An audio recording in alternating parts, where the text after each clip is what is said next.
네, 지금부터 쿠키뉴스, 쿠키TV가 주최 주관하는 2020 미래경제 포럼을 시작하겠습니다. 먼저 인사드리겠습니다. 저는 오늘 포럼 개회식 사회를 맡은 쿠키뉴스 아나운서 원미연입니다. 반갑습니다. 시작에 앞서 먼저 양해 말씀을 좀 드려야 할 것 같은데요. 사실 오늘 포럼이 그 여의도 켄싱턴 호텔 그랜드 스테이션홀에서 개최될 예정이었는데 이 코로나19 확진자가 켄싱턴 호텔에 다녀간 관계로 급하게 이 행사장이 글래드 호텔로 변경되었습니다. 이 점 양해 부탁드리고요. 또 아울러 이렇게 어려운 시기에 귀한 시간 내서 함께해 주신 모든 내빈분들께 깊은 감사 말씀드립니다. 고맙습니다. 자, 이번 포럼은 고공행진하는 집값을 안정하기 위해서 초강력 부동산 대출 규제 등 전례 없는 각종 규제책을 내놓고 있는 정부의 부동산 금융 정책을 살펴보고자 개최를 하게 됐는데요. 부동산 금융 정책 진단과 시장 전망이라는 주제로 산, 학, 연, 관 각계의 전문가들 모시고 함께 토론을 진행해 봄으로써 대한민국 경제를 전망하고 또 보다 나은 미래를 만드는 계기를 삼고자 합니다. 이번 포럼은 코로나19 확산 방지를 위한 사회적 거리두기 동참과 또 참가자의 안전을 위해서 무관중으로 진행을 할 예정이고요. 쿠키건강TV 유튜브 채널을 통해서 생중계하고 있습니다. 관심 어린 시선으로 끝까지 함께해 주시길 부탁드립니다. 자, 그럼 먼저 오늘 포럼 함께해 주신 내빈 여러분들 소개해 드릴 텐데요. 한 분 한 분 소개해 드릴 때마다 큰 박수로 맞아주시기 바랍니다. 자, 오늘 토론의 좌장을 맡아주실 광주대학교 교양학부 조용래 교수님 참석해 주셨습니다. 네, 그 옆에는 주제 발표를 맡아주실 건국대학교 부동산학과 심교원 교수님 함께하고 계십니다. 그리고 금융위원회 금융정책과 손주영 과장님을 대신해서 오늘 최범석 사무관님께서 참석하실 예정인데요. 이 코로나19 비상대책 업무로 인해서 조금 늦어지고 계십니다. 도착하시는 대로 패널 토론 순서에서 다시 한번 좀 소개 드리도록 하겠습니다. 계속해서 송기균 경제연구소 송기균 소장님 참석하셨습니다. 다음은 KB국민은행 박원갑 부동산 수석 전문위원님 함께하고 계십니다. 네, 옆에는 도시와 경제 송승현 대표님이십니다. 아울러 오늘 포럼 주최하신 쿠키뉴스의 정병덕 대표이사님 소개드립니다. 네, 이렇게 귀한 시간 내서 함께해 주신 모든 패널 분들께 다시 한번 감사 말씀 드립니다. 자, 그럼 이제 본격적으로 2020 미래경제 포럼 주제 발표 들어가 봐야 할 텐데요. 그 전에 무대 세팅이 좀 진행이 될 것 같습니다. 무대가 세팅되는 대로 바로 주제 발표 이어가도록 하겠습니다.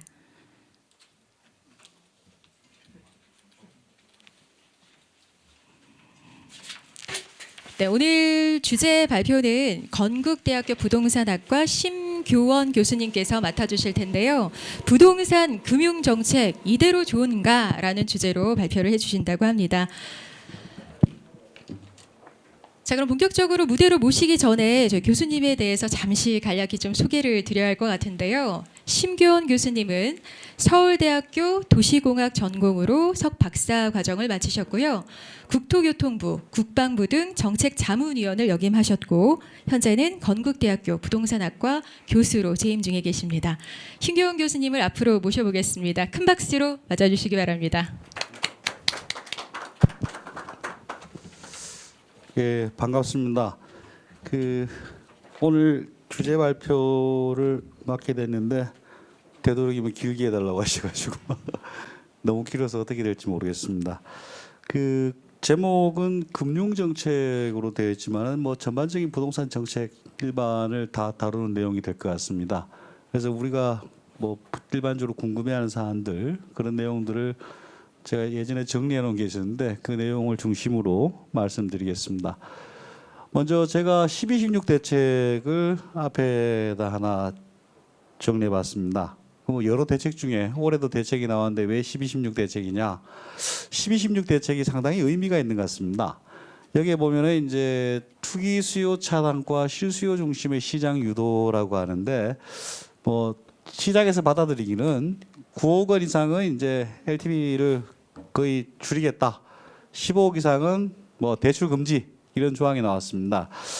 이게 참 의미를 크게 갖고 있습니다. 그 LTV DTI가 사실 부동산 규제로서는 선진국은 전 세계에 우리밖에 없는 것 같습니다. 보통은 금융 건전성 규제로 규정을 하고 있는데 우리는 특정 지역에 대한 집값을 컨트롤하기 위해서 쓰고 있다는 것도 놀랍고 우리 국민들이 전부 다 이제 그게 익숙해져 가지고 당연히 그런 거다. 지역마다 다르게 하는 것도 당연하다라고 보는데 뭐 조금 특이합니다. 그리고 이게 웃기는 거는 이제 제가 다른 나라들 사례를 굉장히 많이 찾아봤습니다. 찾아보니까 이렇게 규제를 하는 나라는 선진국 중에서는 없는 것 같습니다. 그래서 뭐 15억 이상은 대출을 금지시키고 9억 이상은 LTV를 20% 낮추고 그래서 이런 대책이 과연 그 시장에서 작동하는가 시장 기능을 더 왜곡시키는 게 아니냐 저는 그런 생각도 해봅니다. 근데 이 제도가 12.16 대책이 진정으로 가지고 있는 제도는 뭔가 하면은 의미는 뭔가 하면은 이제는 시장에서 정부에서는 뭘 할지 모르겠다는 불안감을 증폭시킨 겁니다. 이 대책을 예상한 전문가들은 제가 알기로는 없는 걸로 알고 있습니다. 단순하게 LTV나 뭐 그런 거 강화하겠지, 뭐 대출 강화하겠지, 세금 강화하겠지 이 정도로 생각했는데 이런 대책이 나오니까 정말 기발한 대책이 나온 거거든요. 그 선진국에서는 진짜 본 적이 없고 그 중국이나 제3세계 같은 경우에 간혹 있을 만한 그 대책이 나왔기 때문에 그렇습니다. 그래서 시장은 어떠냐? 이제 집값이 조금만 어떻게 들썩거리면은 정부에서 뭘 내놓을지 모르겠다. 그런 불안정성이 극대화되고 있는 게 아니냐라고 보여집니다. 그리고 이제 양도세 보유세 강화도 동시에 발표했습니다. 그 양도세 보유세도 이제 뭐 요즘 약하다 많다 뭐 최근에도 공시가격이 맞다 틀리다 이런 논란이 되고 있는데 이 문제도 사실은 이제 그 공시가격 그 현실화 형평성 제고라는 목적을 들고 있는데요. 보통은 이제 그 세금 결정하는 걸로 보는 거죠. 공시가격을 가지고 이제 뭐 세금을 자동으로 결정되게 한다는 거는 조세 법률주의 위반이 아닌가 하는 우려도 낳고 있습니다. 참고로 우리나라는 공시가격을 세계적으로 아주 잘 만드는 나라입니다. 잘 조사를 하고 하는데 이것들이 워낙 비중이 크다 보니까 최근에 이쪽으로 또 논란이 가세되고 있습니다.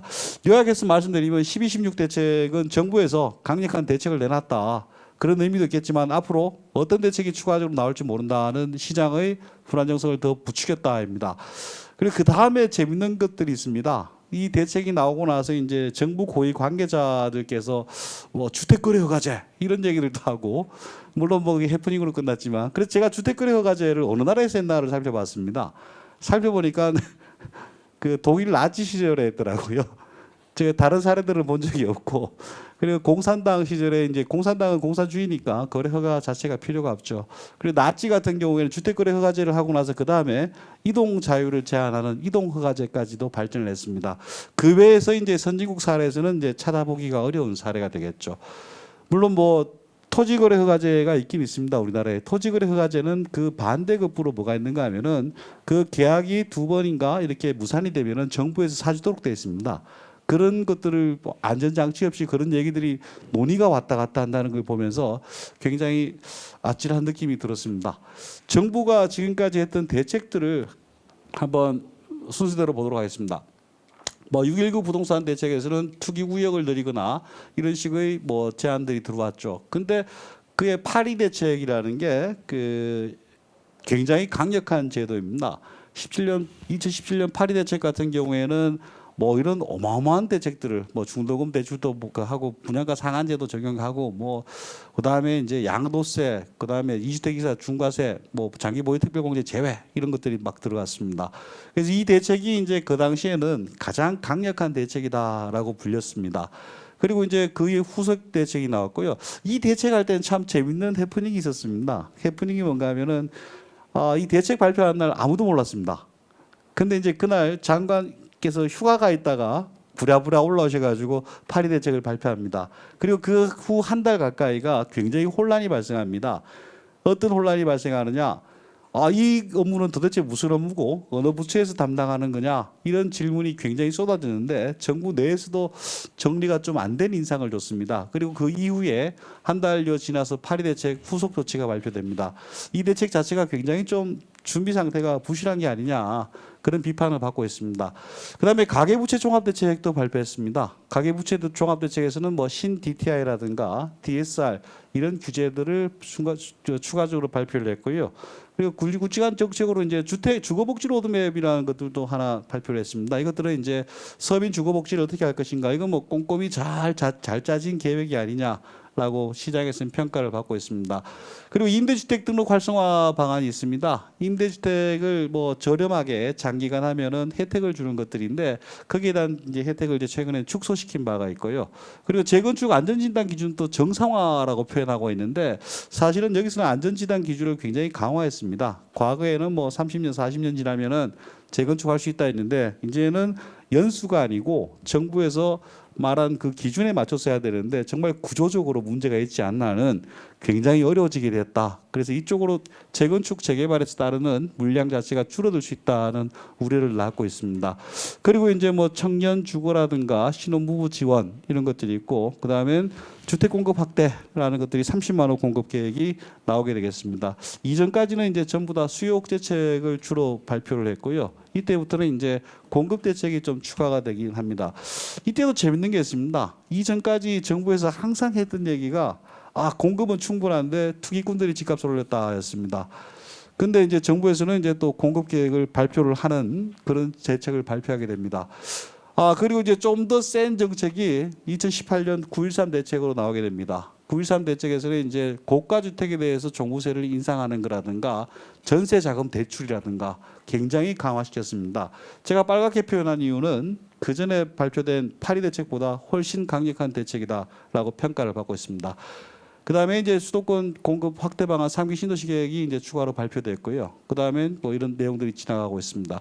그리고 작년 8월달에 분양가 상한제가 발표되기 시작합니다. 분양가 상한제라는 건 여러분도 잘 아시겠지만은 분양가를 규제해서 뭐 추가로 하겠다는 건데 그 실효성이 어디만큼 있는지는 한번 살펴볼 필요가 있다고 보여집니다. 그리고 이제 작년 12월 16일 날 주택시장 안정화 방안 방금 모두에 말씀드렸던 그 제도가 나타나게 됩니다. 근데 정부 정책의 역설이라고 표현했습니다. 제가 이제 이번 정부 출범할 때를 이제 벽으로 살펴보고 이 집값 트렌드를 한번 살펴봤습니다. 대통령께서도 그렇고 계속 말씀하시는 게 부동산 가격은 굉장히 안정되어 있다라고 얘기하고 있습니다. 그 말은 일부는 맞습니다. 이게 전국 아파트 값인데 정부 출범 이후 2017년 5월 출범 이후에 올해 2월까지 그게 4.79% 올라간 거죠. 이거는 뭐 우리가 지금까지 한 86년부터 조사를 했는데 한 34년 연평균 상승률에도 훨씬 못 미치는 아주 안정적인 시장이 전국적으로 구현됐습니다. 그런데 그 데이터를 뜯어보면 이제 굉장히 다른 것들이 나타나고 있습니다. 뭔가 하면 지방 아파트 같은 경우에는 지금 7.42%가 빠진 게 됩니다. 7.42%가 빠진 게 이제 그게 뭔 대수냐 이렇게 볼 수 있겠지만은 우리가 IMF 금융위기 때 전국적으로 집값 빠진 게 한 12% 빠졌습니다. KB 지수로 봤을 때.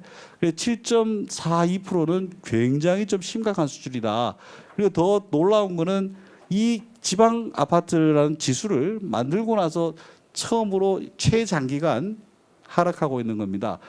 이 지방의 하락이 합쳐져서 이 급상승하는 거하고 급하락하는 것들이 합쳐져서 이 정도 평균을 유지하고 있는 것으로 보입니다.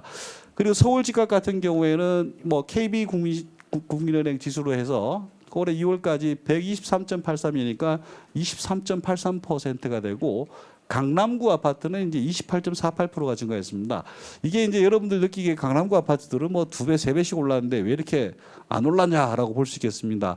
근데 이제 지수라는 것들은 특정 단지를 중심으로 하는 게 아니고 그 구 전체의 아파트를 가지고 하기 때문에 여러분 체감하고는 좀 차이가 있을 수 있겠습니다. 근데 이거 뜯어보면 또 재밌는 게 있습니다. 아까 8.2 대책이 이때 나왔거든요. 8.2 대책이 아주 급작스럽게 나왔습니다. 급작스럽게 나왔는데 시장에서는 처음 한 달 반, 2달 동안 움찔합니다. 움찔하고 움직이지 않다가 그 다음에는 폭등세를 나타냅니다. 이 폭등세를 나타내다가 이때가 언젠가 하면은 그 9.12 대책 9.1 죄송합니다. 날짜를 까먹어서 9.13 대책입니다. 9.13 대책. 9.13 대책이 가장 강력한 대책이라고 평가받았습니다. 그 당시에 9.13 대책을 발표하자마자 발표 즈음에서 폭등하게 됩니다. 사실 8.2 대책에서 왜 이렇게 시간이 한두 달 걸렸나라고 해보니까 그날 발표를 워낙 급작스럽게 했습니다. 휴가 갔던 장관이 급하게 뛰어올라서 할 정도로 해서 시장의 반응 시간이 없었고 9.13 대책 같은 경우에는 그 전부터 9.13 대책 발표한다. 라고 이제 발표를 선언했죠. 그래서 발표와 동시에 가격이 폭등하는 양상을 보입니다. 그리고 9.13 대책 이후에 작년 여름까지 실질적으로 강남은 빠지는 모습, 서울도 약간 빠지는 모습을 보입니다. 그때 정부 관계자들께서 얘기하시는 건 이런 거였습니다. 아, 드디어 집값 잡혔다. 집값은 잡혔으니까 이제 투기꾼들은 다 사라지고 잘해봐라. 이렇게 했습니다. 근데 이때부터 어떤 일이 있었는가 하면요. 여름부터 분양가 상한제 논의를 시작합니다. 분양가 상한제 논의를 하기 시작하면서부터 이렇게 또 급등세를 나타냅니다. 저도 이제 부동산 지표라든가 이런 것들을 조사를 좀 해보는 편인데 이렇게 정부가 발표할 때마다 오르는 거 저 처음 봅니다. 그리고 재미있는 통계 하나를 말씀드리겠습니다. 8.2 대책이 이때 발표됐는데요. 이전까지 상승률을 보면은 사실은 그리 크지는 않습니다. 제가 이제 그 발표 자료에 넣지는 않았지만은 8.2 대책 이전 1년간 강남 아파트 상승률은 4%대였습니다. 4.8%인가 그렇게 나오는데 8.2 대책 이후 1년간 18% 오릅니다. 강남 아파트가. 그 사이에 어떤 변화가 있었냐? 18.3%인가 뭐 그렇게 오릅니다. KB 지수로 봤을 때. 그 사이에 어떤 일이 있었는지 저는 진짜 궁금합니다. 갑자기 유동성이 좋아졌냐? 뭐 1년 사이에 유동성이 그렇게 변하지 않은 걸로 저는 기억하고 있습니다. 그리고 뭐 갑자기 경제가 좋아졌냐? 뭐 대출을 확 풀어줬냐? 아무 사연이 없거든요. 단 하나의 변수는 정부 정책으로 좀 보여집니다. 정부에서 뭐 다주택자들을 뭐 규제를 하고 뭐 중과세를 하고 그래서 시장에서 물량이 거의 씨가 마르는 상황이 벌어졌습니다. 시장에서 물량이 씨가 마르니까 유동성이 많은 상태에서 그 다음에 시장의 가격이 폭등한 양상으로 나타났죠. 그리고 이제 9.2 대책, 9.13 대책도 마찬가지입니다. 그 다음에 또 폭등한 양상이 나타나고요. 이렇게 해서 또 폭등한 양상이 나타납니다. 이것들이 지금까지는 계속 반복되고 있는데 다행히 올해는 뭐 이런 패턴이 꺾이지 않을까. 코로나 바이러스가 있기 때문에 뭐 그런 생각도 좀 들긴 합니다. 근데 이 정도까지 해서 실패를 하면은 이게 이제 왜 그런가도 한번 고민해 봐야 되는 게 아닌가. 이게 과연 적절한 대책이었는가. 그런 고민도 필요한 거 아닌가 보여집니다. 정책 관련 이슈가 되겠습니다. 우리나라가 그렇게 폭등했는가에 대해서도 고민을 해봐야 됩니다. 좀 전에 그래프를 보시면은 우리나라 전체 지수는 뭐 굉장히 안정적입니다. 서울만 문제죠. 근데 이 서울 지수를 뉴욕 지수라든가 런던 지수라든가 도쿄 지수라든가 비교하면 서울이 그만큼 올랐냐? 그런 것 같지는 않습니다. 평균 미만으로 나타나고 있습니다. 뭐 좀 차이점은 뭐 방금 말씀드린 선진국 대도시들은 2, 3년 전부터 이제 조정을 받고 있습니다. 우리는 이제 올해 조금 조정을 받을까 하고 있는데 어떻게 될지 좀 지켜봐야 되겠고요. 이 말은 이제 국내적 문제가 아니고 국내의 어떤 특수한 정책이라든가 그것 때문에 생긴 문제가 아니고 그 2008년 금융위기 이후에 어마어마하게 풀린 유동성 자금 때문에 그렇습니다. 전 세계적으로 좀 비슷한 현상이 돈을 그때 뭐 6조 달러인가 현찰을 풀고 막 그랬습니다. 그렇게 풀고 나서 나타난 현상이 뭐냐? 전국적 집값 상승이 아니고 대도시 지역, 서울 같은 거죠. 스톡홀름 같은 경우에는 뭐 2년 만에 50% 오르게 됐습니다. 전체 지수가. 우리는 지금까지 오른 지수가 지수로 봤을 때 강남이 겨우 28%, 겨우란 표현은 좀 잘못했지만은 스톡홀름 같은 경우는 2년 만에 50% 폭등하고 막 그랬습니다. 이거는 이제 우리나라만의 현상이 아니거든요. 그럼 이제 유동성에다가 포커스를 맞춰서 어떻게 그 거품을 자연스럽게 줄일 것이냐. 과잉 성장, 과잉 속도로 올라가는 상승하는 그런 것들을 낮출 것인가를 고민해야 되는데 우리는 조금 특이하게 국내 문제에 몰입을 하게 됩니다. 국내 문제에서 이게 문제가 다 생겼고 뭐 이렇게 해서 투기꾼들이 잘못한 거야. 그래서 투기꾼 잡으면 돼. 잡을 거 올리니까 잡으려고 대책을 내니까 올라가고 또 잡으려고 대책을 하니까 올라가고 이제 빠졌다가 정부에서도 다 빠졌다 했습니다. 이제 안정이 왔다. 근데 이때 빠졌다고 하는데 또 올라갔습니다. 이게 이제 참 정부 규제의 역설이 아닌가 그런 생각이 듭니다. 그리고 이제 목표가 적정하냐. 강남 집값 안정이 과연 중앙정부의 목표인가에 대한 고민도 필요합니다. 사실 한 몇 년 전부터 지방은 거의 4년, 5년째 지방이 하락하고 있습니다. 이 하락폭은 지역별로 보게 되면은 거의 그 IMF 수준에 그 육박하고 있습니다. 몇몇 지방들 같은 경우에는. 근데 거기에 대한 대책보다 전국에 대한 대책보다는 오로지 강남에 너무 몰입하고 있는 게 아니냐. 뭐 그런 것들입니다.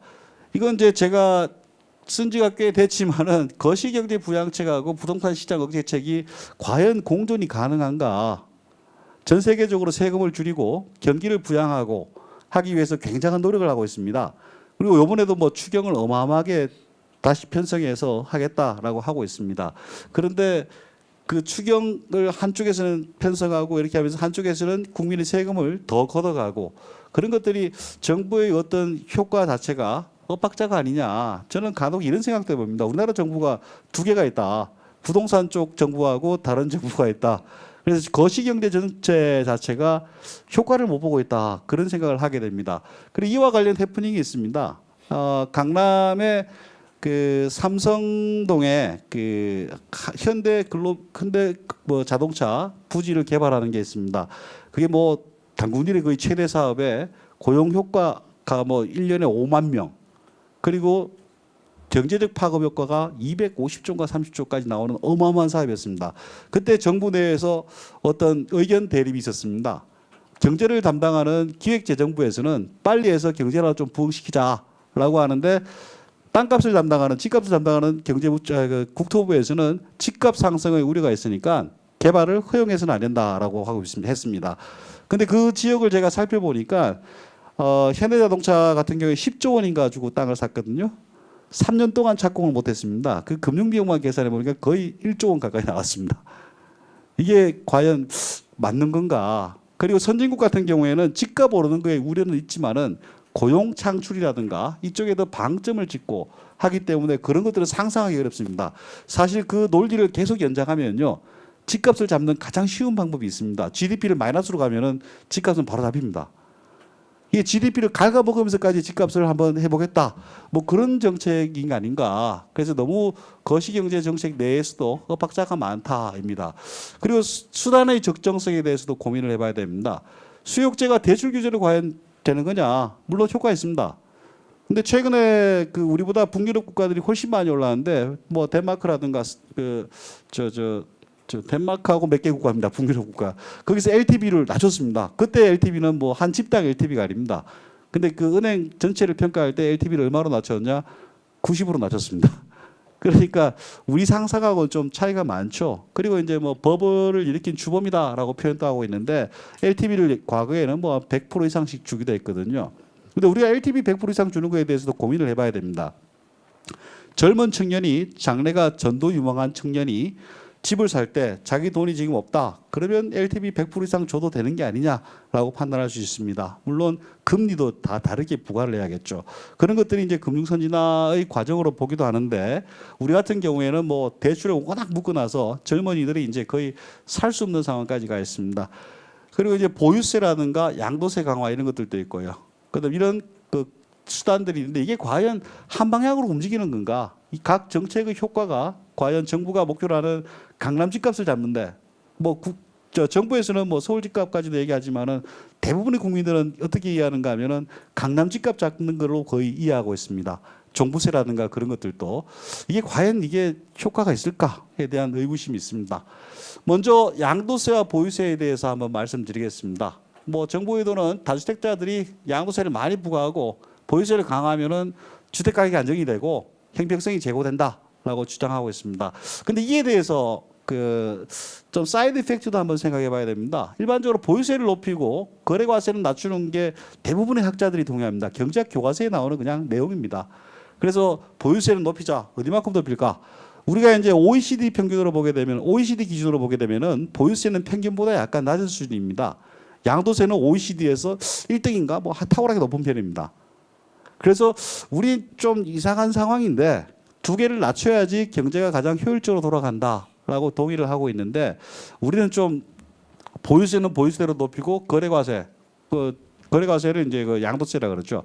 그건 그대로 올려가지고 오히려 더 경제적으로 부담을 주는 게 아니냐라는 느낌이 듭니다. 그리고 이제 요 보유세하고 거래과세를 OECD 기준에서는 이렇게 평가를 합니다. 두 개를 부동산 과세라고 표현을 하고 있습니다. 부동산 과세를 두 개 합친 것들은 OECD에서 뭐 첫 번째 아니면 두 번째 높은 편입니다. 그래서 두 개를 좀 균형 있게 가야 되는 게 아니냐라고 볼 수 있겠습니다. 그 선진국들 같은 경우하고도 거의 뭐 배치되는 경우가 많습니다. 거래과세, 양도세를 그렇게 막 먹이고 다주택자한테 이렇게 차별적으로 하고 이런 선진국들은 거의 찾아보기 어렵습니다. 그래서 이제 그런 것들도 한번 선진국들이 왜 그렇게 하는가에 대해서 고민을 한번 해봐야 될 것 같고요. 그 다음에 이제 보유세가 과연 가격 안정 효과가 있느냐에 대한 고민도 필요합니다. 여기에 관해서 여러 학자들이 논문을 쓴 바가 있습니다. 뭐 세계적인 비교도 하고 뭐 한동안은 이제 보유세를 높이면은 뭐 집값이 안정이 돼서 막 그렇다고 하는데 일반적으로 보유세를 높여서 집값 안정화 효과가 있다는 연구 결과들은 일관되게 나오지 않습니다. 없다는 연구들이 더 많은 것 같습니다. 그리고 보유세 가격 안정 효과에 대해서 보통 이제 교과서에는 이렇게 나옵니다. 보유세를 올리게 되면은 일회성으로 딱 한 번 떨어진다. 그 다음에는 수요 공급에 따라서 다시 움직인다라고 하고 있습니다. 그런 사례를 대표적으로 들 수 있는 게 보유세를 가장 높인 나라가 이제 또 꼽으면 영국하고 미국을 들 수 있습니다. 미국이 2000년대 초중반에 가장 폭등한 나라입니다. 보유세가 세계적으로 가장 높은 나라인데 그 다음에 독일이 있습니다. 독일은 최근에 폭등해서 이제 좀 힘들긴 하지만은 2000년대 초중반에는 아주 안정적인 나라였습니다. 그 나라는 보유세가 가장 낮습니다. OECD 국가 중에서 가장 낮은 나라 중에 하나입니다. 우리보다 조금 더 낮거나 뭐 비슷하거나 그렇습니다. 그래서 보유세를 높이면은 가격이 안정이 된다. 거기에 대해서도 참 모호한 것 같습니다. 그리고 보유세를 올리면은 경제적 불평등이 해소된다라는 얘기를 많이 하고 있습니다. 이게 뭐 어디만큼 올리면 될지 모르겠지만은 근데 영국과 미국 같은 경우에는 뭐 토마 피케티가 말하는 가장 불평등적인 나라 중에 하나죠. 그 나라가 보유세가 가장 높습니다. 독일 같은 경우에는 뭐 OECD 국가 중에서는 아주 진위계수로 봤을 때는 형평적인 나라라, 평등한 나라라고 불리고 있습니다. 우리보다 센 게 독일 정도일 거야 아마. 근데 독일 같은 경우는 보유세가 낮고요. 그래서 그게 경제적 형평성과 보유세의 관계가 있냐에 대해서도 뭐 연구 결과는 별로 없습니다. 그리고 지금 벌써 요것저것 조금 지금은 시점은 아니지만은 제가 이거 쓸 시점 같은 경우에는 일부 지역들은 보유세 인상분을 세입자한테 넘기는 세입자 증가 같은 것들이 있습니다. 결국 이제 서민들이 더 피해를 보는 게 아니냐 그런 얘기들이 가능하다고 볼 수 있겠습니다. 분양가 상한제입니다. 아마 세계적으로 분양가 상한제를 공론에서 이렇게 하는 나라는 전 세계 우리나라밖에 없지 않을까 싶습니다. 제가 이제 그래서 경제학 교과서를 최근에 바뀌었나 싶어서 맨큐의 경제학 교과서를 한번 찾아봤습니다. 이런 그림이 있더라고요. 아직도 있습니다. 제가 몇십 년 전에 배울 때도 있었고, 이게 우리는 전 세계적으로 좀 힘들게 우리는 유일하게 분양가 상한제에서 가격을 잡은 나라입니다. 아주 특이합니다. 그때는 뭔가 하면 우리나라 주택이 700만 채 정도 있을 텐데 680만 채인가 있을 때 5년 만에 200만 원으로 공급했습니다. 충분한 물량 공급 없으면은 분양가 상한제는 효과가 없다. 그리고 지금까지 나타난 논문들을 보게 되면은 대략 한 10편 중에 9편 정도는 효과가 없고 한 편 정도는 효과가 있는 걸로 보인다. 그것도 결론을 보면 아주 조심스럽게 이런 특정한 조건에서 효과가 있다라는 논문이 있습니다. 그런데 국토연구원에서 이제 그 논문을 바탕으로 해서 자기들이 추정을 한번 해봅니다. 추정을 해보니까 한 연 1.5% 하락 효과가 있더라 그럽니다. 근데 분양가 상한제로 인한 사회적 비용하고 연 1.5%가 어디만큼 큰지 모르겠지만은 뭐 5% 오를 거 3.5% 오른다 이런 얘기거든요. 그게 어디만큼 큰 차이인지 모르겠습니다. 그리고 이거 뭐 경제학 교과서에 나온 얘기입니다. 초과 수요가 가격을 인위적으로 낮추면 공급량이 줄어들게 되고요. 이 공급량을 정부가 메워주면 이 정도로 가는 겁니다. 근데 이 정도로 못 메우고 있습니다. 기본적으로. 그래서 몇몇 사람들만 이 시세 차익을 보는 거죠. 이 시세 차익을 보는 거에 대해서 이 사람이 시세 차익 보는 게 어떠냐에 대해서 큰 뭐 불만이 없을 수도 있습니다. 근데 일반적으로 이렇게 자르는 경우가 있습니다. 이렇게 자르면은 이게 사라진 위쪽 삼각형이 이제 사라진 사회 후생 손실을 보겠습니다. 사회 전체에 이익을 희생해서 특정 개인들한테 이익을 몰아주는 아주 바람직하지 않은 걸로 교과서에 사례들로 나오고 있습니다. 저는 이런 논란이 아직까지 토론이 되고 있다는 게 상당히 신기합니다. 그리고 공급량이 축소되면 중자 기준으로 또 올라가게 되죠. 중자 기준을 안 올리고 계속 낮추면 이제 그 지역이 슬럼화가 되거나 뭐 그런 것들이 있습니다. 뭐 우스갯소리로 이런 얘기를 합니다. 경제학자들은 도시를 망가뜨리는 가장 확실한 방법이 하나 있다. 그게 뭐냐? 뭐 미사일로 폭격하는 겁니다. 두 번째로 확실한 방법이 뭐냐? 임대료 상한제 하면 그렇답니다. 가격 상한제의 폐해라는 것들은 그만큼 많이 회자되고 이런 상한제 같은 것들을 2차 대전 전후, 1차 대전, 2차 대전 사이에 상당히 많은 나라들이 했는데 거의 다 실패한 걸로 나타납니다. 그래서 이런 논의 자체를 안 합니다.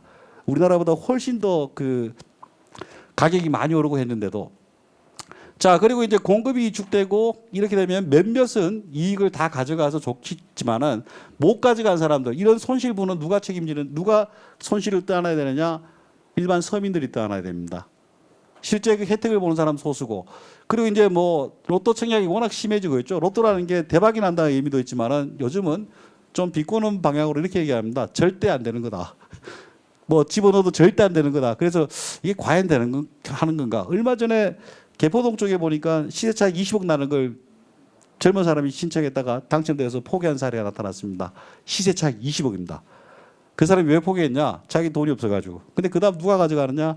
현금 많은 줍줍 쪽이라고 하는 사람들이 가져가는 그런 씁쓸한 결과들도 나타나고 있습니다. 대출 규제입니다. 대출 규제를 해서 뭐 투기 수요를 차단해 가지고 시장 안정을 기대한다랍니다. 일견은 있습니다.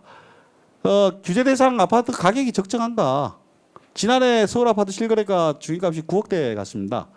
9억 넘는 아파트에 대해서 이제 규제를 한다는 건데 서울 전체 아파트에서 36.6%입니다. 그리고 나머지 단독주택 이런 것들 합치면 아마 굉장히 많은 숫자가 여기에 해당됩니다. 이 사람들이 과연 그 규제의 대상이 되어서 지탄을 받아야 되느냐. 최근에 6억대로 떨어졌죠. 그래서 이 가격 자체도 왜 9억이냐에 대해서 상당히 궁금해합니다.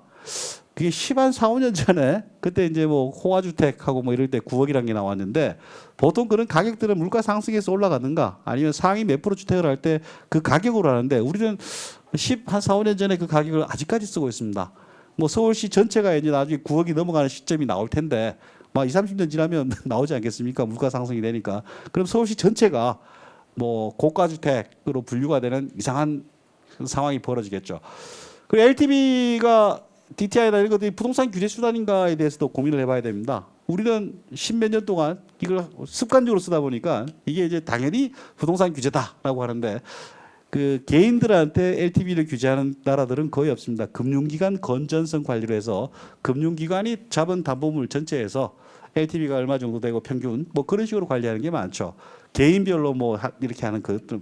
그리고 어떤 사람한테는 LTV를 한 100% 주고 어떤 사람한테는 LTV를 20% 주고 뭐 이렇게 다양하게 되는 거죠. 그에 따라 금리도 다르고 뭐 대출한 조건도 달라지고 그렇게 하는 건데 그것들이 이제 금융 선진화죠. 우리는 정부에서 이런 규제를 하다 보니까 전 은행들이 왜 은행마다 대출 금리가 달라야 되는지도 모르겠습니다. 담보대출 비율도 40%.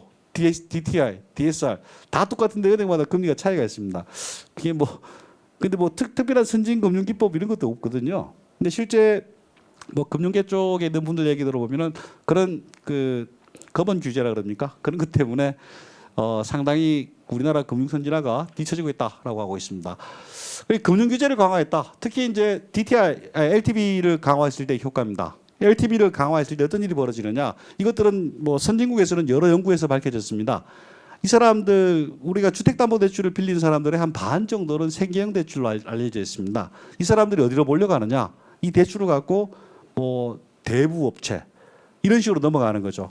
최근에도 몇 개 논문들이 나왔습니다. LTV를 높였을 때 누가 피해를 보느냐? 서민계층이 피해를 보고 나옵니다. 소득분이 10분위로 나눠봤을 때 1분위, 2분위, 3분위가 제일 충격이 크거든요. 실제 이게 투기꾼 한 명을 잡으려고 서민들을 너무 희생하는 게 아니냐. 뭐 그런 것들도 이제 한번 고민해봐야겠습니다. 그리고 이제 거래가 실종되고 있습니다. 뭐 9억 이상은 20%, 15억 이상은 대출이 0%이기 때문에 뭐 거래가 절벽이 아니고 이제 거래 실종이 아니냐 그런 얘기를 하고 있습니다. 그리고 이제 이것들은 풍선 효과에 대해서는 뭐 여러 얘기가 있었죠. 그 이번 정부에서 만든 새로운 용어일 수도 있습니다. 원래는 풍선 효과를 보통 두 가지로 보고 있습니다. 상품별 풍선 효과. 그래서 주택이 오르면은 주택에 대해서 규제를 하고 그러면 이제 오피스텔이 오르고 그다음 상가가 오르고 이런 순서를 보통 거치는데 그리고 이제 뭐 지역별 확산 효과. 서울이 오르고 서울 규제를 하면은 뭐 수도권이 오르고 이런 건데 이번에는 가격대별 풍선 효과라는 새로운 신조어도 나타났습니다. 9억 이상을 이렇게 규제를 하니까 9억 미만 뭐 5억 아파트가 튀고 거기에 또 맞춰가지고 수도권 중에서 일부 5억 내외의 아파트가 다 가격이 폭등하는 그런 이상한 사례까지 시장들이 왜곡된 모습을 보여주고 있습니다. 그래서 이런 것들도 과연 9억이라는 게 과연 맞는지, 그리고 이제 9억에 대해서 대출 규제를 하니까 어떤 일이 벌어지는가 하면 전세가 상승을 예상할 수 있습니다. 뭐 코로나 때문에 지금 이제 좀 주춤할 가능성이 높다고 저는 보는데 9억 이상의 매매 수요가 대부분 이제 전세 수요로 돌아서게 됩니다. 그리고 이 사람들의 전세 공급량은 일정한데 전세로 돌게 되면은 전세가의 가격이 굉장히 폭등하지 않겠는가. 여기에다가 정부에서 작년에 교육 특구 뭐 이런 얘기를 해서 교육 특구가 아니고 뭐 자사고인가 뭐 이런 것들이 있죠. 그런 걸 다 없애는 정책을 했습니다. 그래서 이제 그 지역들을 중심으로 해서 굉장히 폭등하는 양상이 나타납니다. 일부 지역 뭐 대치동 이런 데는 품귀 현상까지 나타나고 있습니다. 그래서 뭐 원룸으로 가서 애기하고 부모가 뭐 같이 있으면서 학원을 보낸다. 그런 얘기들도 심심찮게 나타나고 있습니다. 이게 과연 전세가가 상승하도록 하는 이런 대책을 계속 껴안고 가야 되느냐. 거기에 대해서도 한번 고민해 봐야 됩니다. 자산 정책의 사다리가 실종했다는 것도 우리가 주목해야 됩니다. 이 말은 뭔가 하면은 과거에는 뭐 맞벌이 부부가 뭐 소득이 한 9천만 원 된다. 뭐 8천만 원 된다. 이런 사람들도 대출 받아서 갈 수 있었습니다. 이제 그 사람들은 영원히 서울에서 당분간 이제 뭐 제도가 바뀌면 또 되겠지만은 그 사람들은 일단 신혼부부 특공이라든가 여기서 다 배제가 되고 소득 때문에 다 배제가 되고 그 사람들은 거의 뭐 철저하게 배제되는 겁니다. 자산 축적은 거의 되어 있지 않은데 그리고 대출 규제 때문에 굉장히 힘들어지는 상황이 더 길어지지 않겠느냐. 그래서 뭐 청년들 이런 청년 세대들 뭐 그런 같은 경우에는 우리는 텄다 이런 얘기도 합니다. 이번 생은 포기하고 뭐 이런 얘기들도 나오고 있고요. 근데 과연 그 상태를 계속 유지하는 게 맞느냐? 아니면은 정상적으로 뭐 언제까지 저금을 모으고 그리고 그걸 가지고 대출을 받아서 자기가 필요한 필요한 지역에 집을 사고 그 집이 가격이 좀 올라가서 자산이 축적되고 그리고 또 자기가 수요가 바뀌면 더 큰 집으로 이사하고 그런 것들을 과연 없애는 게 사회적으로 바람직한 건지에 대해서도 고민을 해봐야 됩니다. 자, 공급에 대한 얘기들도 한번 해볼 수 있습니다. 정부에서는 공급이 항상 많다, 충분하다 이런 얘기를 했습니다. 근데 저는 항상 궁금한 게 공급이 그렇게 많은데 서울 집값은 왜 오를까? 유동성만으로 오른다. 투기꾼 때문에 오른다. 이런 것들은 상당히 좀 맞지 않는 얘기 같습니다. 어떤가 하면은 어떤 지표를 보더라도 서울시의 주택보급률이라는 게 뭐 전 세계적으로 쓰는 나라가 거의 우리나라밖에 없습니다.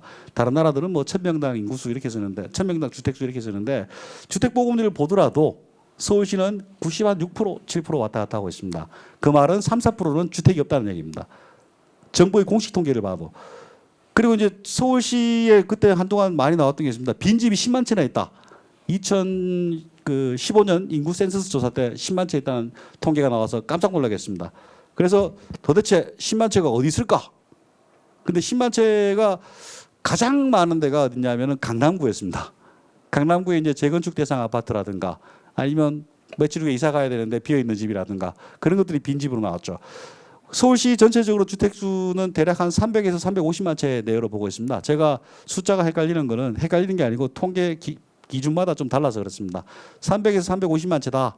그러면 10만 채면 대략 한 3% 내외로 볼 수 있습니다. 3% 내외의 빈집이 있다. 그럼 충분한 거 아니냐? 근데 주택 쪽에 연구하거나 이런 사람들은 대략 미니멈 5%는 돼야지 가능하다. 주택시장이 어느 정도 기능을 한다라고 보고 있습니다. 이 5%라는 거 뭐 이동성이 많은 사회 같은 경우 한 7% 보고 있고 오피스에서의 공실률 비슷하게 주택에서의 공가리라는 개념을 쓰는데 그때 한 5에서 7% 정도 돼야지 적절한 게 아니냐라고 했습니다. 서울은 어떤 통계를 봐도 그게 넘지를 않고 있습니다. 그리고 뉴욕 같은 경우에는 5%가 넘지 않으면 비상 상황으로 규정합니다. 뉴욕 같은 경우에는 뉴욕시죠. 근데 우리는 그 기준을 모두 먼 기준을 봐도 공급이 그렇게 많으냐에 대해서는 뭐 굉장히 논란의 여지가 있습니다. 그리고 그 공급이라는 게 사실 가격이 오르면 공급이 빨라져야 되거든요. 그 시장 기능이라는 게 참 무서운 게 가격이 오르면 공급이 빨라져 가지고 그래서 가격 상승을 늦추든가 가격을 조정시키든가 이렇게 하는데 우리는 가격은 오르는데 공급을 막아놨습니다. 재건축 같은 것들을 거의 못하게 하고 그리고 뭐 요즘 열심히 하고 있는 게 뭐 가로주택 정비 사업이든가 뭐 작은 사업들 뭐 10개, 20개 이런 게 있습니다. 저때 30만 호 주택 공급 계획 발표할 때 서울시의 부분을 보고 저는 굉장히 좀 당황했습니다. 서울시의 주택 공급 계획에 보시면은 지금도 그 공식 문구로 남아 있으니까 찾을 수 있습니다. 뭐 한 30개, 40개 지구가 쭉 나옵니다. 나오는데 어떤 지구는 집이 20채 공급됩니다. 저는 사실 20채 공급하는 걸 그 30만 원 공급 계획에 따로 넣었다는 것들도 굉장히 따스럽고, 그거는 이제 3기 신도시 발표할 때 그때 보고 문건을 보시면 되겠습니다. 그리고 이제 지금 가장 물량이 큰 게 이제 재건축 관련들입니다. 재건축 재개발에서 물량이 많이 쏟아지는데 이 물량 때문에 이 물량이 없어가지고 이제 가격이 더 축소될 것이 아니냐. 정부의 지금까지 규제 때문에 공급이 축소되면 어떻게 되느냐. 가격이 더 오르지 않느냐입니다. 물론 재건축 재개발을 하면요. 주택수가 그렇게 많이 늘지는 않습니다. 특히 재개발 같은 경우에는 주택수가 늘어나는 게 한 20-30%밖에 안 늘어납니다. 1000세대가 있었다. 그러면 한 1200-300세대 짓는 거죠.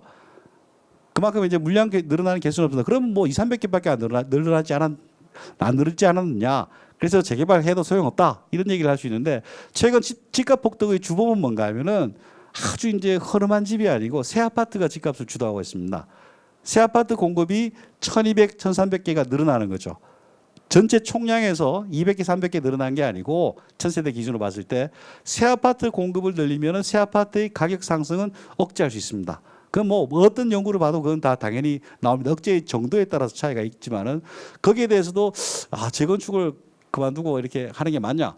그리고 재건축 시장은요, 요즘 뭐 정부 규제가 발표되고 이럴 때마다 일주일에 수억 원씩 왔다 갔다 합니다. 일주일에 뭐 한 10%씩 막 움직입니다. 재건축 가격이. 이게 과연 이런 시장이 정상적인가? 정부가 규제 하나 말하면은 푹 떨어지고, 정부가 또 유예했다 그러면 폭등하고, 이걸 계속 이렇게 시장을 끌고 가야 되느냐? 시장에서는 장기적 안정적 공급이 가장 중요한데 그런 것들에 대해서는 좀 문제가 있는 게 아니냐라고 보여집니다. 그리고 이제 3기 신도시 공급 같은 것들도 하면은 굉장히 좋다라고 뭐 저도 뭐 의아합니다. 3기 신도시가 어느 정도 효과는 있을 걸로 보입니다. 근데 이번 가격 폭등의 출발점이 어디냐라고 보면은 그 출발점은 강남이죠. 강남 인근에 과연 어디만큼 공급되느냐. 몇몇 연구들을 보게 되면은 강남에서 한 40분 정도 내외의 출퇴근 거리에 있는 주택들이 많이 개발되면은 강남 집값이 마이너스로 영향받는다라는 것들이 몇 개 있습니다. 그걸 보면 강남에서 좀 가까운 지역에 지어야 되는데 좀 멀지 않느냐, 가까운 지역에는 좀 적지 않느냐, 이런 것들이 한번 좀 우려되고요. 그리고 이제 상계 신도시에서 기업 유치라든가 인프라 같은 것들이 과연 획기적으로 정부에서 확충하겠느냐, 확충되겠느냐, 국민들은 굉장히 의구심을 갖고 있습니다.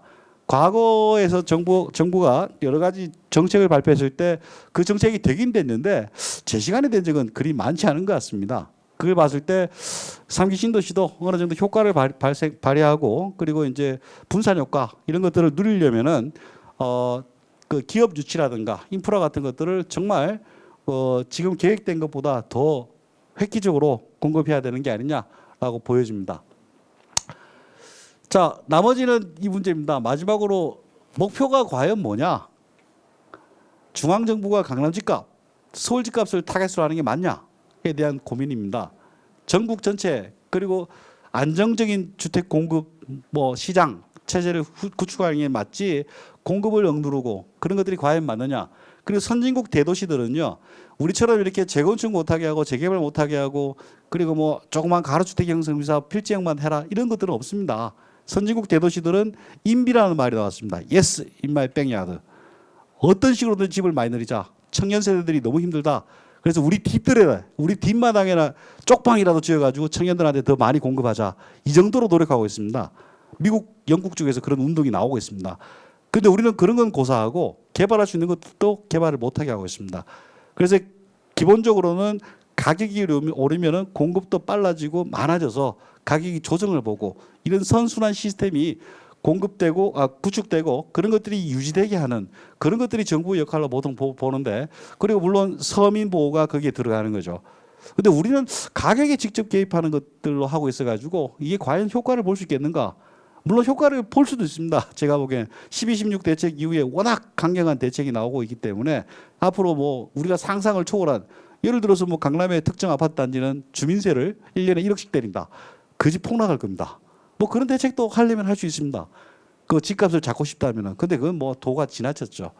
지금 뭐 강남의 몇몇 아파트들은 수천만 원씩 재산세를 내고 있고 종부세를 내고 있는데 그 사람들을 그렇게 먹여서 시장이 다 안정이 될 거냐?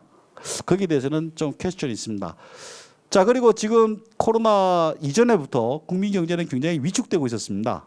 그 위축되고 있어가지고 수많은 돈을 풀고 뭐 재작년 같은 경우에는 정부에서 2억인가 풀어가지고 고용 하나 일으키고 그렇게 했습니다.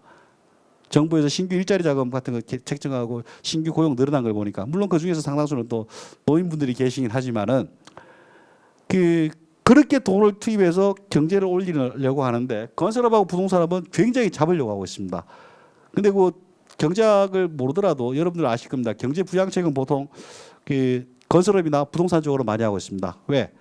가장 작은 돈으로 가장 큰 효과를 내는 게 그 부동산 건설 쪽이기 때문에 그렇죠. 그걸 이제 승수 효과라고 그러는데 승수 효과가 가장 높습니다. 그래서 뭐 선진국에서는 트럼프 같은 경우에도 경기 부양하기 위해서 뭐 수조 달러를 인프라에 투자하겠다 이런 얘기를 한 바가 있고요. 뭐 그런 식으로 이제 하고 있는데 우리는 한쪽에서는 경제를 살리려고 그러고 한쪽에서는 이걸 잡으려고 그러고 이게 도대체 과연 한 정부에서 하는 거냐? 그리고 서민 경제 같은 경우에는 뭐 건설하고 굉장히 밀접합니다. 건설 관련업, 건설비 부동산 관련업 그러면은 한 200만 명 정도를 들고 있습니다. 그 관련 업체들이 워낙 많아서. 근데 그분들이 다 부유하고 뭐 삼성전자 다니고 이런 게 아니고 건설업 관련 매달려 있는 사람들입니다. 그 사람들은 앞으로 이쪽 분야의 경제가 위축이 된다면은 과연 그 서민 경제가 더 어려워지지 않겠느냐 그런 우려가 할 수 있겠죠. 그리고 다주택자에 대해서는 굉장히 우리가 다시 봐야 됩니다. 이번에 뭐 정책실장님 하셨던 분 저번에 부동산 정책 하셨던 그 청와대 정책실장 하셨던 분 그 책을 보더라도 다주택자들을 키워가지고 임대주택을 공급해야 된다는 부분이 나옵니다. 그리고 선진국에서는 다주택자들을 굉장히 임대주택 공급하는 그런 사람으로 분류를 하고 있습니다. 그래서 그 사람들한테 세제 지원이라든가 이런 것들을 통해서 더 많이 공급하게 하는 정책을 취하고 있습니다. 근데 우리는 이제 다주택자들을 더 규제해서 다주택자가 투자를 줄이게 되면은 다주택자가 투자를 줄이면은 다주택자들 우리나라 임대주택의 한 85% 정도는 다주택자에 살고 있습니다. 대략 한 15%가 공공임대주택에서 해결하고 85%는 민간 영역에서 해결하는데 이 사람들이 다주택자 공급을 줄이면은 어떻게 되느냐? 임대주택 공급이 줄어들게 되죠. 임대주택 공급이 줄어들게 되면은 또 서민이 피해를 보게 됩니다. 저는 뭐 정부가 계속 비슷한 정책을 해도 상관없습니다. 근데 가장 중요한 거는 집값보다는 서민 살리고 국민 경제를 살리는 게 더 중요한 게 아니냐. 그 봤을 때 지금 이런 것들은 거의 교과서에 나와 있는 얘기들입니다, 이게. 적어도 이런 것들을 어떻게 최소화시키고 그리고 이런 것 때문에 뭐 발생하는 나쁜 영향을 어떻게 저감하든가 해소하든가 그런 데에 대한 내용은 있어야 되지 않겠느냐입니다. 그래서 서민 경제하고 서민 생활하고 국민 경제 이것들이 어떻게 되는지 좀 알려줬으면 좋겠습니다. 정부에서 정책 발표하면은 이렇게 될 것이다라고 얘기를 합니다. 과거의 정책을 만들 때 저도 좀 관여해 본 적이 있는데 참여해 본 적이 있는데 그때 보면은 아주 상당 기간 스터디를 해가지고 이 정책을 하면은 수혜 계층이 누구고 피해 계층이 누구고 거시경제의 효과는 어떤 게 있고 그 부작용을 막기 위해서는 이런 정책들을 만든다라고 해서 아주 꼼꼼하게 만들거든요. 근데 이번에는 뭐 계속적으로 거의 뭐 한두 달에 한 번씩 정책을 만들다 보니까 굉장히 그런 것들이 없는 것 같습니다. 아예 그런 내용 자체가 정부 보도 문건에 보면 안 나타나고 있습니다. 그게 상당히 아쉽죠. 여러분들 그 우리나라는 부동산 대책을 이렇게 발표하니까 이게 익숙한데 사실 한 달 반 뭐 이때마다 정부 정책을 만드는 나라는 선진국 중에는 없습니다. 보통 미국 같은 경우에도 부동산 대책 하면은 한 1, 2년에 한 번 만들까 말까 합니다. 그래서 뭐 이렇게 자주 만든 걸 보면은 우리나라 공무원들이 굉장히 열심히 일하고 그런 것들은 제가 인정을 하는데 그렇게 일을 하더라도 이 효과가 어느 서민들한테 효과를 보고 어떤 계층의 피해를 보고 실제로 소외되는 계층들도 상당히 많습니다. 우리가 보호해야 될 서민들이 뭐 대부업체로 몰려간다라든가 거기에 대한 분석은 어디만큼 돼 있는지 사실 그 계량경제 돌리면 바로 나오거든요, 숫자가. 근데 그런 숫자들에 대해서는 아무 얘기가 없습니다. 그리고 이제 과연 정부가 하는 것들이 지역별로 과연 맞는 거냐. 서울만 강남만 이렇게 굉장히 규제를 가해서 다주택자를 뭐 옥죄고 있는 동안에 지방은 뭐 정부 출범 이후 계속 억소리 났습니다. 최근에 이제 다시 반등하는 기미가 있는데 제가 보기에는 뭐 기술력 반등 같아요. 그 무슨 말이냐면은 워낙 빠졌기 때문에 이제는 좀 싼 맛에 좀 들어오는 게 아니냐. 대략 그런 시그널이 좀 나타나고 있거든요. 과연 중장기적으로 지방은 어떻게 해야 되느냐. 뭐 그런 것들. 물론 뭐 도시 재생으로 하면 된다 이렇게 하지만 도시 재생도 보면은 도시 재생 뉴딜 사업이라고 했던 것들이 정부 50조 원 뭐 대선 공약으로 걸고 나왔죠. 지금까지 집행된 게 제가 알기로 10조도 안 되는 걸로 알고 있습니다. 임기는 아직 한 1년 반 뭐 이상 남았지만은. 그다음 경제 불황시에 견딜 수 있겠는가 합니다. 저는 사실 그 전 세계적으로 봐서 국내의 문제도 있겠지만은 전 세계적으로 봐서 유동성으로 이렇게 큰 장들은 반드시 조정을 겪습니다. 그 조정이 폭이 크든 작든 겪게 되는데 우리는 그런 조정을 이제 겪을 때가 됐거든요. 근데 지금 코로나까지 왔습니다. 이 상황에서 이걸 계속 끌고 가면은 과연 국민 경제, 서민 경제를 살릴 수 있겠느냐. 그런 면에서 한번 다시 봐야 된다. 그래서 정부 역할이라는 게 그 가격 하나하나를 다 규제를 하는 것도 뭐 전시 상황에는 가능하겠죠. 근데 아까 전에 정부에서 파리 대책, 정부 출범한 그해 나온 파리 대책 보면은 그 전해 1년 동안 강남 아파트가 4.8%밖에 안 올랐습니다.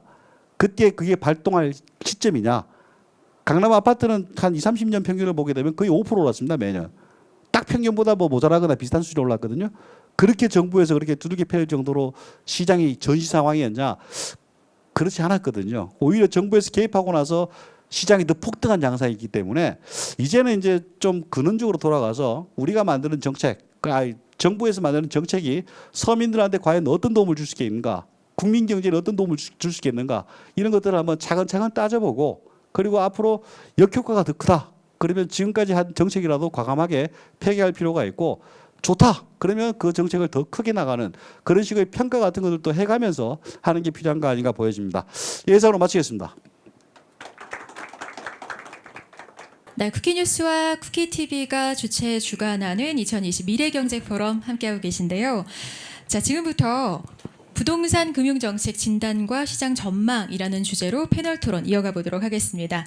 오늘 자장을 맡아주신 광주대학교 교양학부 조용래 교수님과 또 토론 함께해 주신 패널분들 지금 나와서 앉아 계신데요. 토론에 들어가기 앞서서 조용래 좌장님에 대해서 간략히 좀 소개를 드리도록 하겠습니다. 교수님께서는 국민일보에서 편집인, 이사, 논설실장, 대기자를 거쳐서 한국신문방송 편집인협회에서 감사를 역임을 하셨고요. 현재는 광주대학교 교양학부 교수로 재임하고 계십니다. 조용래 교수님을 큰 박수로 맞아주시기 바랍니다.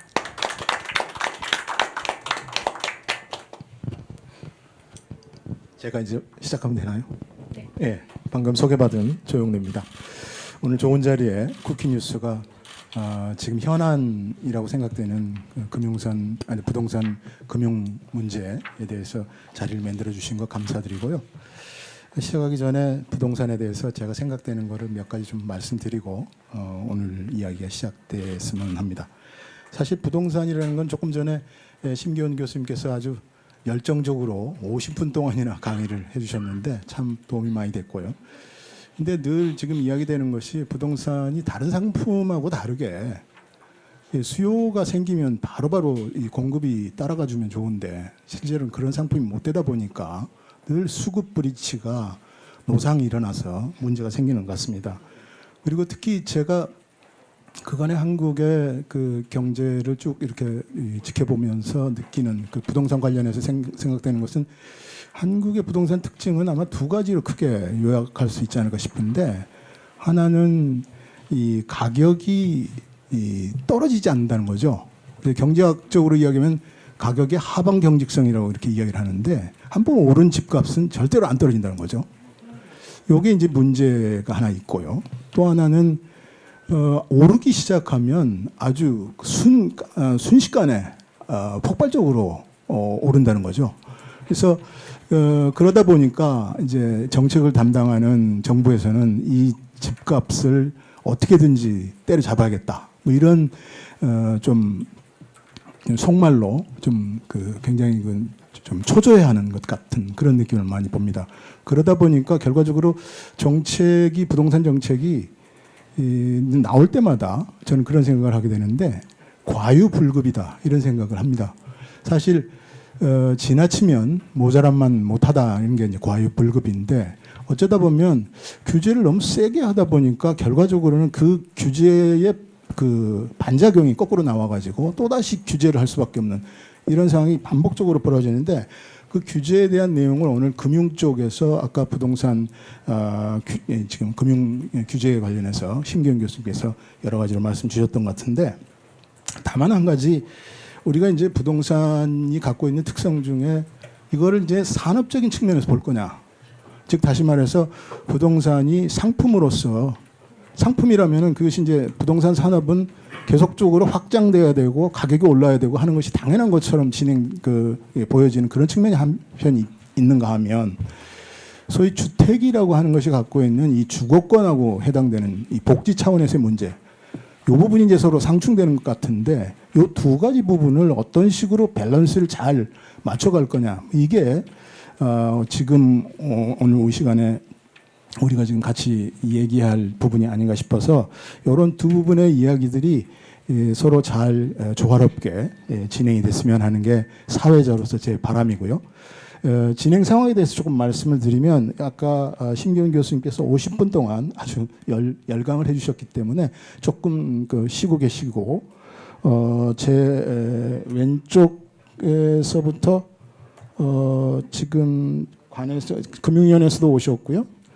또 민간 연구소에도 오셨기 때문에 순서를 순서지에 있는 대로 거꾸로 하겠습니다.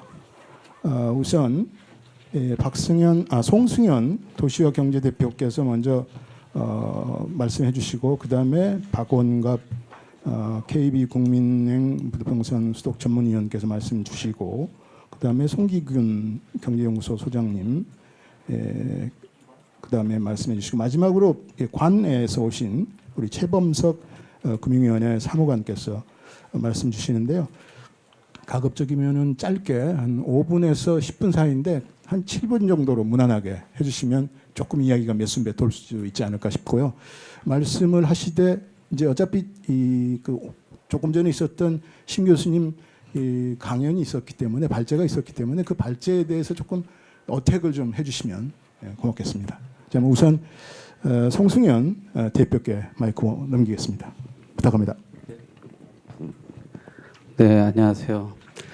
저번에도 그 쿠키 TV에서 진행하는 포럼에서 첫 번째로 발표를 했는데 이번에도 또 첫 번째라서 참 부담스럽습니다. 저번에 제가 뭐 토론을 할 때 제일 먼저 드렸던 말씀 중에 하나가 지금 그때 18번째 대책이었던 걸로 기억을 합니다. 18번째 대책이 나왔을 때 정부가 국민들에게 부동산 공부를 너무 많이 시켰다라는 이야기를 드렸어요.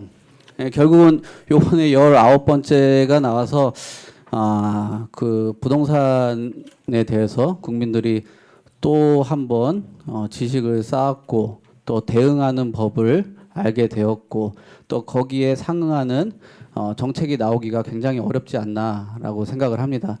지금 정책이 발표가 되면은 과거랑은 시장 환경이 너무나 다릅니다.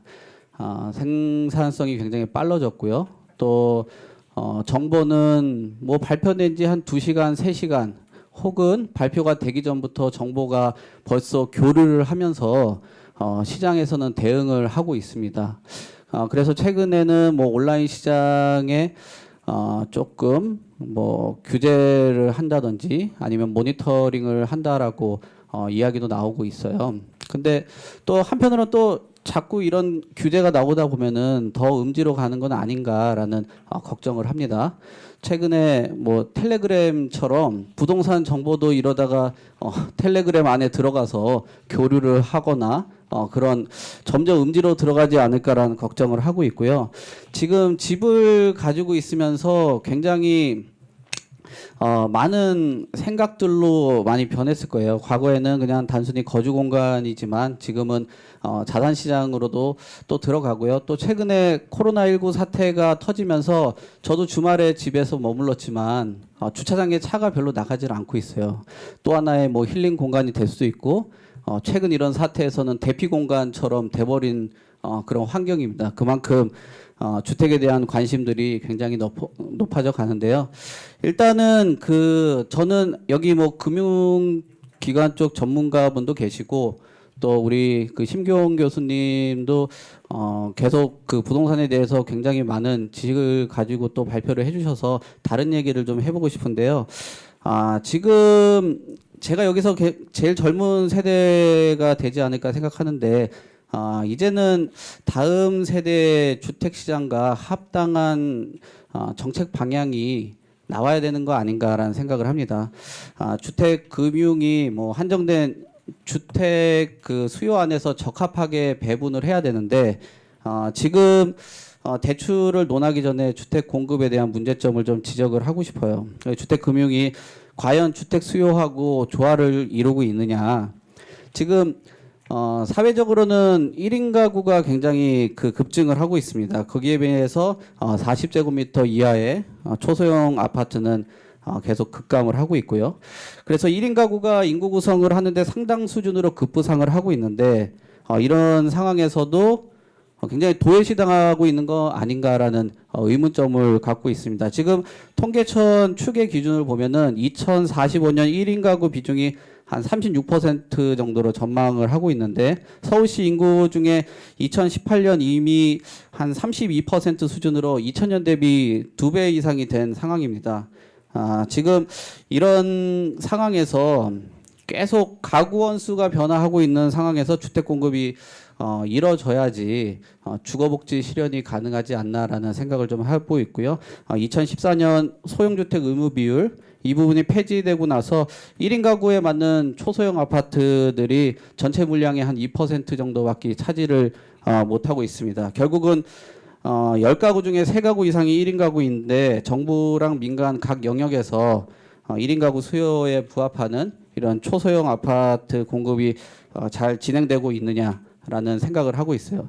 결국은 지금 뭐 강남권에 있는 아파트 같은 경우도 아파트 거래 가격이 초소형 아파트 7억에서 한 10억 정도 로 진행이 되고 있을 정도로 계속적으로 이런 소형 주택이 가격이 좀 올라가는 문제점을 앓고 있기 때문에 좀 소형 주택을 지어야 되는 부분도 있고요. 계속 과거서부터 청약 시장 자체가 85제곱미터 이하로 중심으로 되고 있기 때문에 그걸 바탕으로 청약 가점을 적용하고 있어서 중소형 이상의 주택만이 공급을 되고 있습니다. 결국은 청약 시장에서도 1인 가구는 저렴한 새 아파트, 우리 최근에 6억 이하의 아파트, 또 여러 가지 혜택을 볼 수 있는 5억 이하의 아파트를 공급할 수 있고 주택을 가질 수 있다라면은 이런 소규모 아파트가 공급이 되어야 되지 않나. 그리고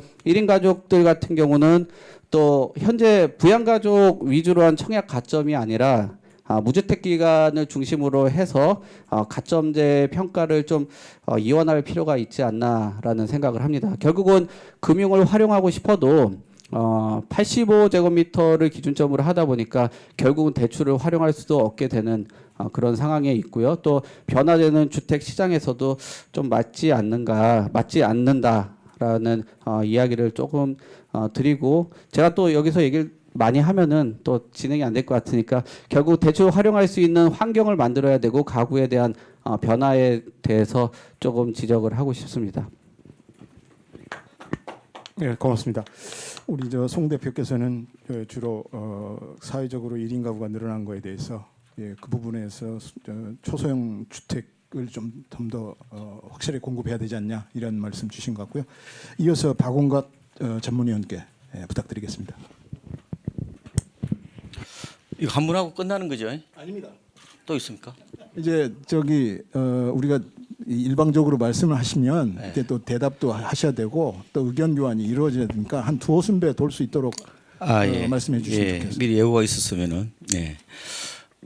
제가 부동산에 저도 발을 담근 지가 올해 한 26년째 정도 되는데요. 제가 가장 요새 느끼는 것은 이 부동산이 경제학이나 이런 수준을 넘어서 사회학이나 일종의 이제 이데올로기 학문으로 바뀌고 있다는 느낌이 강하고요. 그래서 집이 이제 그 어떤 거주 공간 개념보다도 이 그 자산이라는 뭐 에셋 화라고도 하는데 이 에스타이제이션이라고 하는 이런 자산화 과정의 한복판에 있다 보니까 이게 결국 양극화로 이어지고 여러 가지 이제 위화감이라든지 뭐 그리고 이제 계급화되는 어떤 그런 측면이 있어요. 그래서 참 이게 부동산을 바라볼 때 중심 잡기가 굉장히 어려운 어떤 측면이 있습니다. 그래서 오늘은 이 이제 주로 금융 쪽의 이슈라고 일단 우선적으로 저는 금융만 말씀을 드리고 일단은 뭐 시간을 좀 채우려고 그러는데요. 이게 항상 이제 금융은 일종의 그 레버리지거든요. 그러니까 파이낸싱이기 때문에 인간의 자기의 어떤 개인적인 욕망을 달성하기 위한 툴 같은 겁니다. 그러니까 그런데 이게 항상 이게 대출 문제, 그러니까 빚의 문제는 이게 전체 사회 전체적인 공익과 개인의 어떤 그 이익과의 일치하지 않는 부분들을 어떻게 할 거냐는 부분이 항상 이제 고민이 될 수밖에 없어요. 그러니까 공과 사를 동시에 충족시키기는 좀 어렵은 측면이 있는 거죠. 가령 이 과연 가계부채 문제를 어떻게 할 거냐 이 부분하고 이거 대출 규제를 왜 안 푸느냐 나도 대출을 풀베팅해서 나도 좀 돈을 벌려고 그러는데 왜 그걸 국가에서 막느냐 이런 부분에서 충돌하는 면이 있단 말이에요. 그래서 국가 전체의 어떤 그 건전성과 개인의 이기심을 어떻게 이게 동시에 충족시킬 수 있느냐 현실적으로 이제 불가능하다 보니까 이게 이제 생기는 문제라고 보는데요.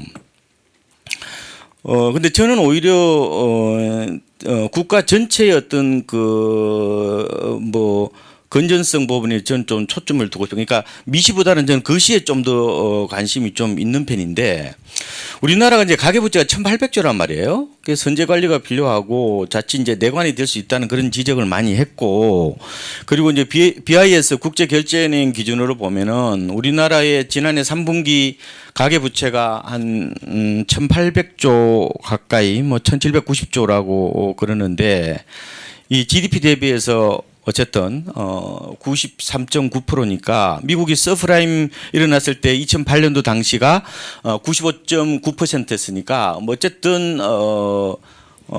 좀 그 이게 이제 위험한 어떤 그런 가능성이 충분히 있다. 이번에 특히 코로나라든지 이런 부분들이 생각과는 전혀 다른 방향으로 뭐 그런 블랙스완이나 이런 식으로 나타나면은 이게 우리 경제에 굉장히 큰 위협이 될 거라고 저는 보고 있는데요.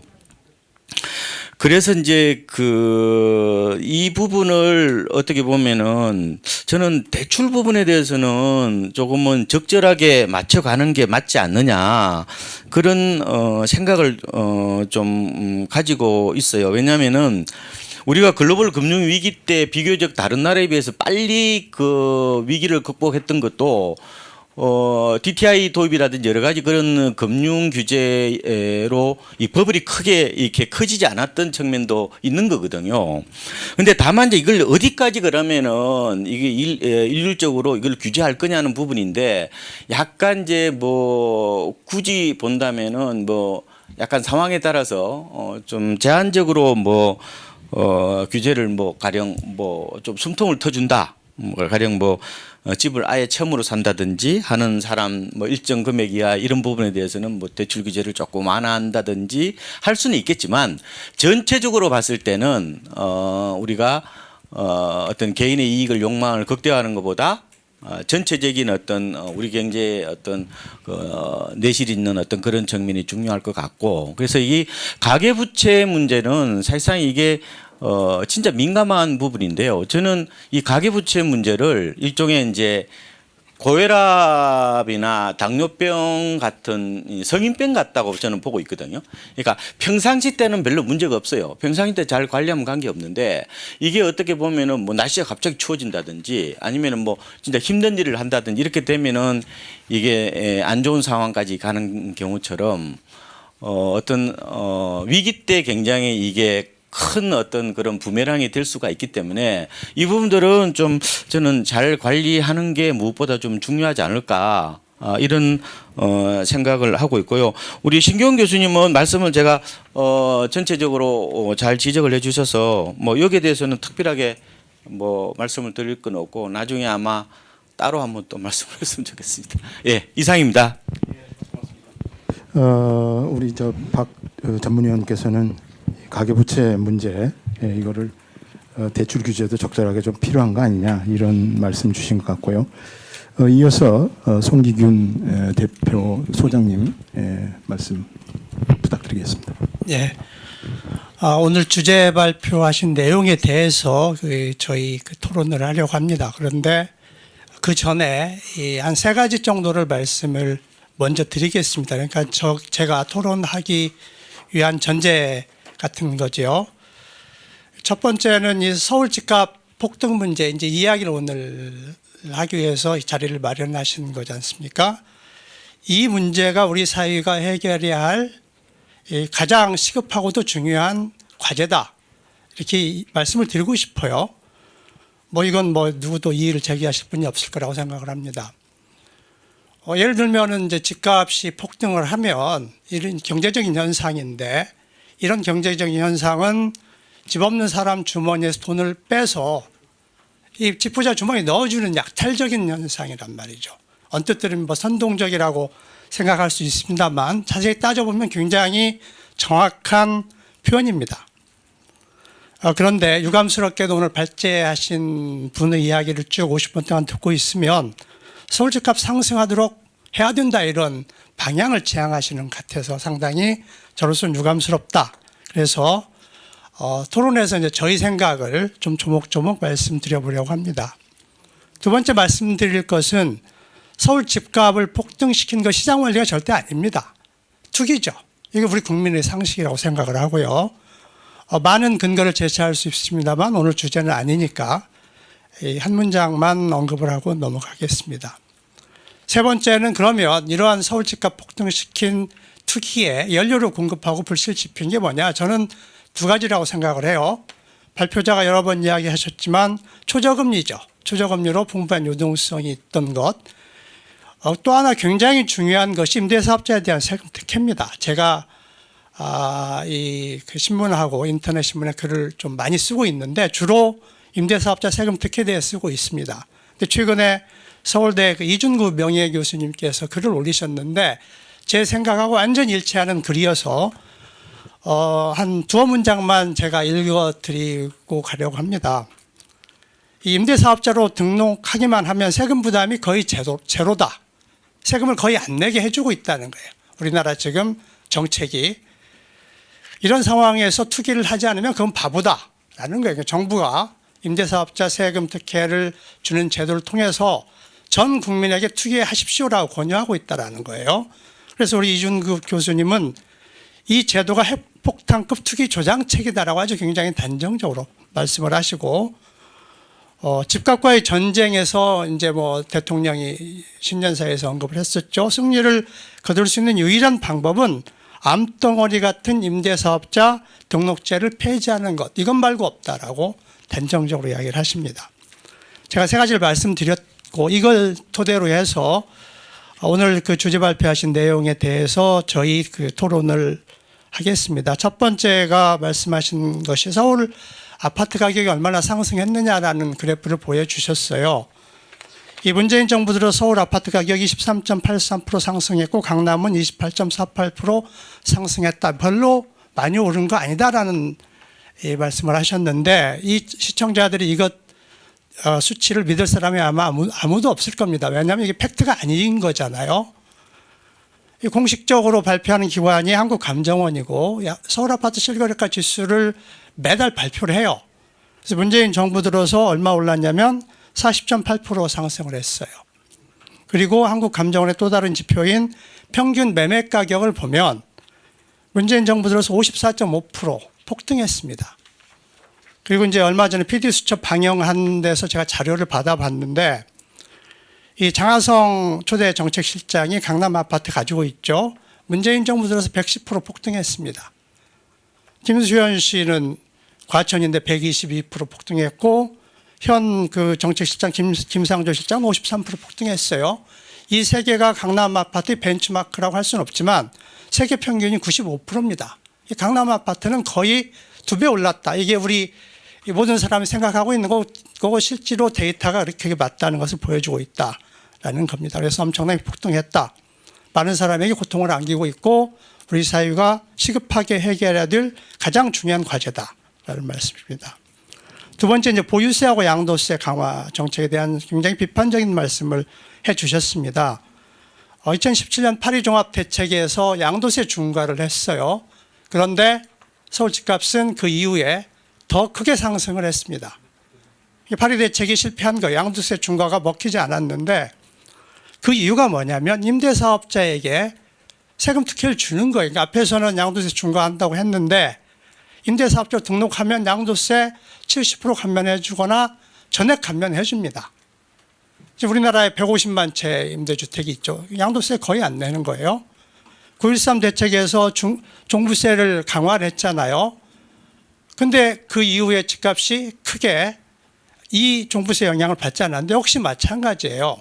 집을 100채를 가지고 있어도 서울에 실제로 600채 가진 사람이 있어요. 종부세 1원도 안 냅니다. 이 정부가 이런 정책을 또 엄청난 특혜를 베풀어주고 있는 거예요. 그러니까 앞에서는 양도세 중과하고 종부세 강화한다라고 큰 소리 치지만 뒤에서는 150만 명, 150만 채 주택, 서울에만 47만 채 주택이 1원도 안 내게 빠져나갈 구멍을 뒤에서 만들어주고 있는 거죠. 그러니까 이게 두 가지 정책이 먹힐 수 없는 거다라는 겁니다. 분양가 상한제에 대해서 말씀을 하셨는데 굉장히 좀 이 경제 이론에 나오는 복잡한 그래프 수식을 제시하시는 저는 이런 거 필요 없잖아요. 우리 상식으로 알고 있지 않습니까? 분양가 규제를 하면 신규로 공급된 아파트 가격이 하락해요. 그럼 당연히 주변에 있는 기존 아파트 가격이 하락하죠. 이 상식이 이제 맞다는 그런 말씀을 드리고요. 금융 규제에 대해서 이제 부작용을 많이 이야기를 하셨는데 저는 대출 규제를 하면 긍정 효과가 훨씬 크다라고 뭐 자신 있게 말씀을 드립니다. 지금 다주택자하고 고가주택에 집중해서 대출 규제를 하고 있죠. 그러면 투기 수요가 줄 거기 때문에 투기 수요가 감소하면 가격은 하락합니다. 그러니까 서울 집값 안정시키는데 굉장히 큰 효과를 발휘를 하고 있다라는 거고요. 참고로 9.13 대책 이후에 서울 집값이 완만하게 한 7개월 정도 하락을 했습니다. 가장 큰 이유가 집 가진 사람 대출 완전 금지시켰어요. 굉장히 막강한 금융규제를 했습니다. 이 약발이 먹혀서 9.13 이후에 문재인 정부 들어서 처음으로 서울 집값이 완만하지만 하락을 보였다라는 말씀을 드리고요. 다섯 번째 공급을 말씀을 하셨습니다. 이제 서울 집값이 폭등한 거는 뭐 이제 투기 수요죠. 공급 부족보다는. 하지만 투기 수요가 있지만 공급이 많이 됐으면 집값이 이렇게 안 올랐을 거예요. 그러니까 공급이 충분하지 않았다는 것도 집값 폭등의 원인 중에 하나다라는 그 발제자의 말씀은 동의를 합니다. 근데 이제 재건축 규제를 풀어서 거의 지켜하자는 건데 저는 아까 말씀드렸듯이 재건축 규제는 집값 하락 효과가 있기 때문에 저는 두 가지를 제시하고 싶어요. 재개발, 서울의 재개발하고 그린벨트를 풀어서 강남 주변에 아파트를 공급하자. 이 두 가지를 말씀을 드리고 싶습니다. 여기까지 말씀을 드리고 또 한숨 배 돈다고 하니까 제가 제안하고 싶은 정책은 다음에 다시 말씀을 드리도록 하겠습니다. 예, 고맙습니다. 오늘 이 심 교수님 이 발제에 대해서 가장 조목조목 반론을 내신 것 같으니까 나중에 심 교수님께서 좀 차분하게 답변 주시면 좋겠고요. 그 다음으로 우리 최 사무관께 마이크를 넘기겠습니다. 정부 쪽 설명이 주로 나오겠죠? 부탁드립니다. 예, 안녕하세요. 금융위원회 금융정책과 최범석 사무관입니다. 저희 그동안 나왔던 대출 규제 정책들의 취지와 그리고 말씀하신 부분들 중에서 저희가 거기에 어떻게 대응하고 있는지에 대해서 간단하게 말씀을 드릴 수 있을 것 같습니다. 일단 작년 12월 16일 날 주택시장 안정화 방안이 나왔었고요. 그 당시에 이제 최근에 주택가격 상승세를 주도하는 투기과열지구를 대상으로 주택 부문으로의 과도한 자금 흐름을 차단하여 추가적인 주택 가격 상승 기대 심리를 불식시키고 부동산 시장의 안정을 도모하기 위해서 당시 저희가 이제 종합 대책을 마련하였습니다. 그리고 최근에 2월 20일 날 그리고 조정 대상 지역에 대한 LTV 규제 강화 등 추가적인 또 방안을 저희가 발표를 했었고요. 그 앞에 송승현 대표님께서 말씀하신 어떤 1인 가구라든지 이런 거에 대한 새로운 공급 이런 부분에 대해서는 저희가 이제 주무부처가 아니라서 저희가 정확하게 거기 공급 대책이 어떻게 되는지에 대해서 말씀드릴 수는 없겠지만 국토부가 그런 부분에 대해서도 당연히 고민할 거라고 생각하고요. 그리고 지금 저희가 그러니까 대출 측면에서 어떤 수요 쪽만 정책을 하고 있는 것이 아니라 30만 그 수도권 공급한다든지 뭐 또 서울 도심 내 주택 공급을 확대한다든지 이러한 공급 정책도 같이 병행을 하고 있다는 점을 좀 같이 말씀드리고 싶습니다. 그리고 박원갑 수석 전문위원님께서 말씀하신 가계부채 문제와 관련해서도 저희 대출 규제 문제와 이제 떼어놓을 수 없는 관계라고 생각을 하는데요. 통계치마다 조금씩 다르긴 한데 이제 수석 전문위원께서 발표하신 그 1,800조라는 통계도 있고요. 저희는 보통 한국은행의 가계신용 통계를 쓰는데 작년 말 기준으로 1,600조 원 정도 되는 상황입니다.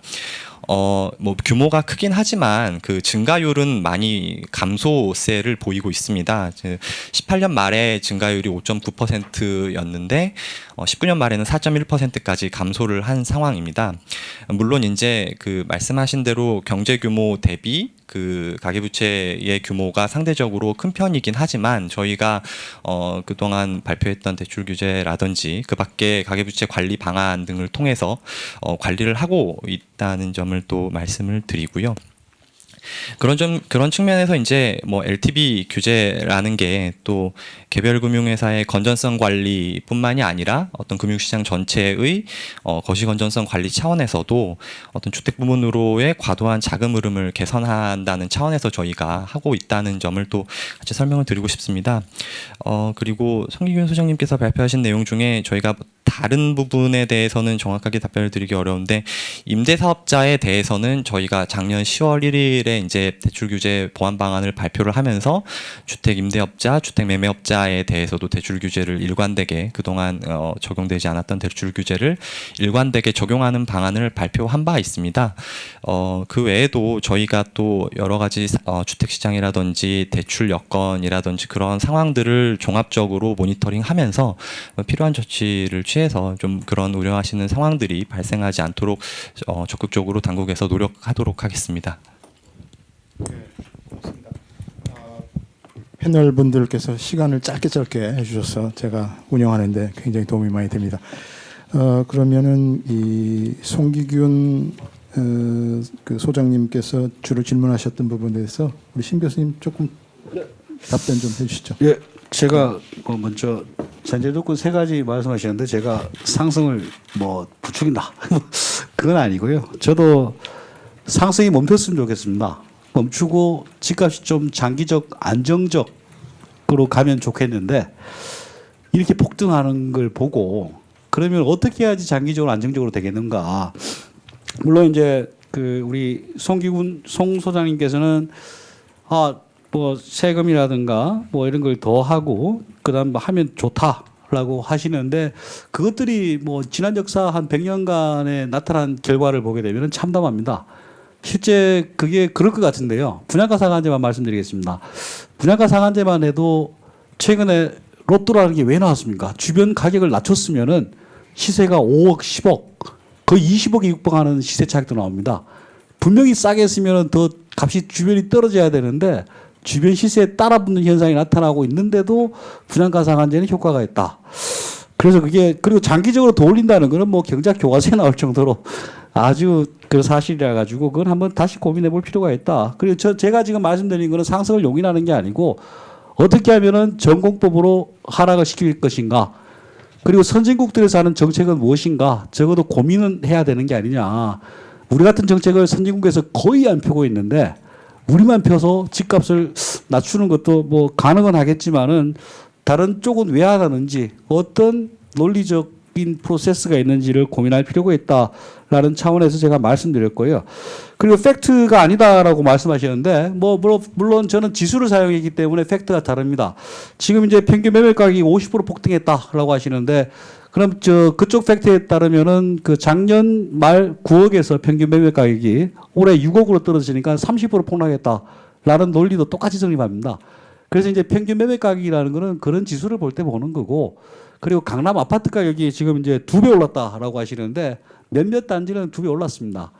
근데 대부분의 지수를 추정해 보면 지수라는 게 이제 주가 지수하고 비슷하게 구성이 돼 있어 가지고요. 몇몇 단지가 2배 오르더라도 한 5% 오른 지역도 있고 그렇게 해서 이제 지수를 보는 거다.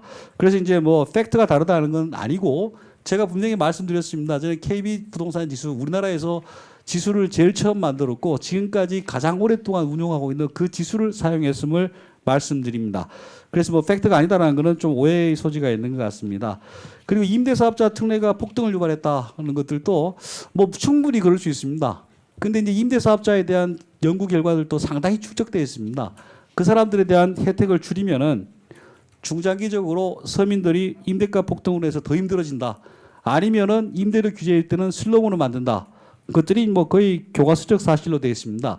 제가 말씀드리는 것은 이런 우려가 있으면은 정부에서 임대사업자 특혜를 없애거나 할 때 거기에 따른 공급 위축에 대해서는 어떻게 대응할 것인가에 대한 대책도 같이 말해주면은 저 같은 학계에 있는 사람들도 어느 정도 이해가 되지 않겠는가. 단순히 야 이거 이렇게 하면 될 것이다. 그렇게 얘기하는 것들은 저는 좀 이해가 안 가고 그 뭐 그렇게 할 것이다 해서 지금까지 뭐 8.2 대책 나오고 9.13 대책, 12.16 대책 효과가 지금까지 없었잖아요. 근데 언제 나타나는 겁니까? 그것들은 저는 좀 이해하기 어렵고 그래서 이제 그런 대책이 나올 때마다 제가 이제 마지막 그 슬라이드 마지막에도 말씀드린 게 단기적으로 어떤 효과가 나타나고 장기적으로 어떤 효과가 나타나고 우리가 기대하는 건 이런 건데 나쁜 것들은 이런 것들도 있더라. 그렇기 때문에 우리는 이런 식으로 가야 된다. 이런 정도의 보고가 나와야 되지 그냥 이렇게 잡으면 됩니다. 해서 지금까지 실패했는데 앞으로 또 된다는 보장도 없는 것 같고요. 그리고 저는 그 지금까지의 정책들을 보면서도 이제 뭐 참 아쉬운 게 그 교과서라든가 선진국들은 한 100년에서 150년 정도의 연구가 축적되어 있습니다. 그쪽 연구 결과들하고는 어떤 관계가 있는지는 좀 알려주고 한다면은 정책의 실효성이라든가 그리고 정책에서 나올 부작용 같은 걸 줄일 수 있겠느냐 싶습니다. 제가 마치 이런 생각이 듭니다. 법학에서 하는 그 격언 중에 이런 게 있습니다. 도둑 한 명 놓치더라도 선량한 사람 50명 잡으면 안 된다. 이런 검언이 있습니다. 이번 정부에서 하는 거 보게 되면은 도둑 한 명 놓치느니 선량한 사람 50명 때려잡겠다. 거의 그런 느낌입니다. 거의 반대적 해석을 하고 있는 것 같습니다. 그래서 모쪼록 여기에 실수요자, 제가 실수요자라는 거는 생애 처음으로 진짜 30대, 40대에 주택을 사는데 대출이 없어서 못 사는 사람 130% 대출해달라는 것도 아닙니다. 그런 분들은 한 60, 70%, 70, 80% 해주시고 그리고 40대인데 예를 들어서 지금까지 18평에 20년 동안 살다가 30평으로 이사 간다. 그런 사람들도 대출은 해줘야 되는 거 아닙니까? 그런 사람마저 다 투기 세력으로 몰아붙여가지고 대출을 묶어놓으면은 그분들은 도대체 서울 밖에서 살라는 그런 얘기가 됩니다. 그래서 적어도 우리 국민들 중에 피해를 보는 사람에 대해서는 배려가 필요하다. 그런 차원으로 이해해 주시면 고맙겠습니다. 마치겠습니다. 예, 고맙습니다. 지금 우리가 토론을 시작한 지 한 절반이 조금 지났는데요. 이후 순서를 먼저 조금 이야기했으면 싶은데 지금 이제 반론이 있었고 또 재반론 또 필요하겠죠. 그러니까 송기균 소장님께 마이크를 조금 이따 드리고요. 그다음에 박은각 전문위원께 그 다음에 이어서 말씀 주시기 바라고요. 그다음에 또 송 대표께도 하시는데 사실은 생각하시면서 제가 사이에 잠깐 말씀 올리면 사실은 이 집 문제가 사실은 굉장히 기기묘묘해서요. 서울 집값 올랐다는 거에 대해서 다들 걱정하고 이럴 수가 있느냐, 이 나라가 이게 뭐냐 이렇게 이제 이야기를 하면서 다른 한편에서는 자기 집에 집값 오르면 좋아합니다. 그게 우리들의 뭐 일반적인 아마 사람들의 생각일 텐데요.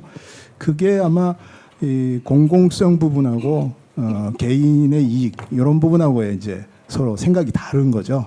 그러니까 두 개의 그 잣대를 가지고 우리 스스로도 평가하고 있어서 이 주택 문제가 매우 어렵습니다. 그리고 사실 그 임대사업자 그 혜택도 사실 임대사업자를 혜택을 준 데는 그만한 이유가 있었죠. 처음부터. 왜냐하면 미분양이 너무 많았을 때 임대사업자들한테 혜택을 안 주면 미분양이 망합니다. 우리는 그 저기 공공주택 공급이 사실상 10%에서 15% 정도밖에 안 되기 때문에 나머지는 민간이 전부 공급을 하는데 경기가 나빴을 때 임대주택 사업자가 없으면 사줄 사람이 없어요. 이제 그런 걸로 해서 혜택이 시작됐는데 그 혜택이 좀 과도했다는 거죠. 그래서 최근 들어서 정부도 그 부분을 조금 손대고 있는 거고 그 혜택이 이제 많이 줄어든 걸로 앞으로 신압으로 그렇게 가는 걸로 알고 있는데요. 어쨌거나 이건 제가 사이에 살짝 끼어든 이야기고요. 자, 송 소장님 부탁드리겠습니다. 예, 그 세 가지를 말씀해 주셔서 저도 세 가지를 다시 말씀을 드리겠습니다. 그러니까 그 분양가 상한제 효과가 없었다는 거는 저는 그 잘못된 판단이라고 생각을 합니다. 우리가 분양가 상한제를 시행했음에도 불구하고 이 서울 아파트 가격이 오르는 것은 다른 요인들이 상승시키는 요인들이 있었던 거란 말이죠. 다른 상승 요인들까지 억누를 정도로 분양가 상한제 효과가 크지 않았을 뿐이에요. 다른 요인이 뭐냐면 가장 큰 게 이 초저금리로 시중에 돈이 많은 것, 그리고 더 중요한 것이 임대사업자 세금 특례라는 엄청난 부양책이 밑에 있었기 때문에 그렇다라는 말씀이고요. 팩트는 이제 그 가장 중요한 공신력 있는 지수가 한국감정원의 지수고 실제로 거래되는 거란 말이에요. 실제로 거래된 수치이기 때문에 가장 현실에 부합하다. 그리고 거기에 의하면 문재인 정부 들어서 40.8% 올랐고 이 수치를 제시를 해도 대부분의 서울 시민들은 이것밖에 안 올랐어 이렇게 생각한단 말이죠. 그래서 23.8이라는 것은 여러 가지 봐서 현실성이 없다라고 취지로 말씀을 드리는 겁니다.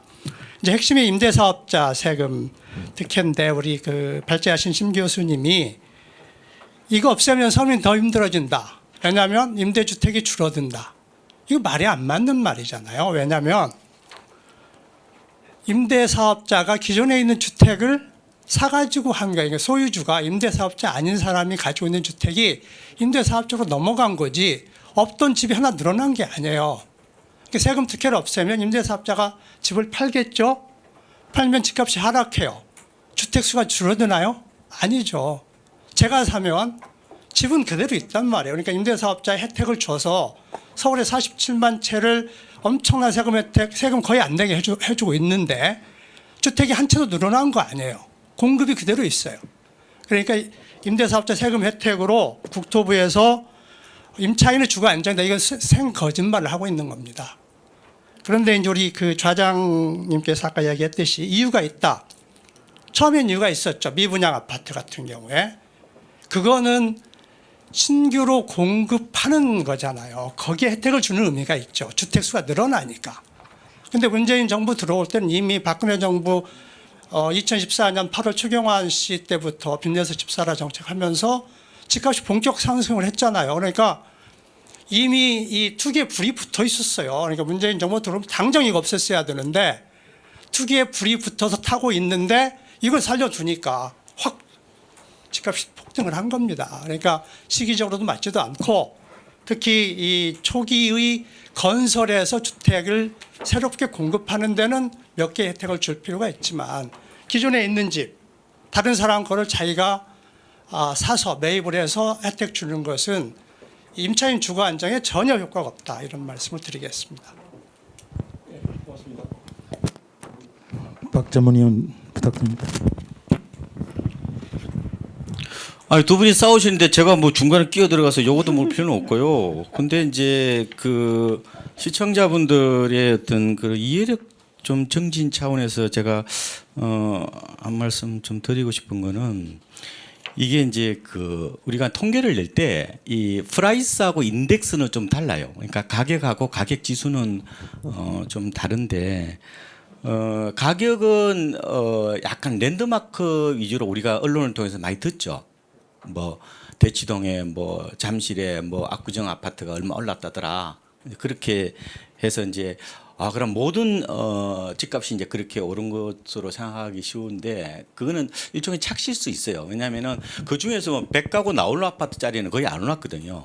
그러니까 그것까지 다 포함을 해야 이제 통계 인덱스가 나오는 건데 그래서 인덱스가 아무래도 이제 프라이스보다는 좀 덜 올라가는 그런 특성이 있어요. 그래서 물론 뭐 감정을 하고 국민은행 통계는 서로 다를 수가 있는데 뭐 그런 차이가 있다는 생각은 좀 가지시는 게 좋을 것 같고 그리고 그 임대사업 등록 특혜 부분에 대해서 이게 이제 원래 취지는 제가 이제 뭐 좀 말씀을 좀 드렸으면 좋을 것 같아요. 아까 이제 뭐 미분양 해소 차원에서 임대주택 등록 그 제도를 뭐 활성화했다. 뭐 그것도 하나 요인인데 그때 당시에 그 뉴스테이라든지 이런 그 민간 임대주택 활성화는 당시에 그 주로 서민들이 이제 주로 그 주거 불안정성이 크잖아요.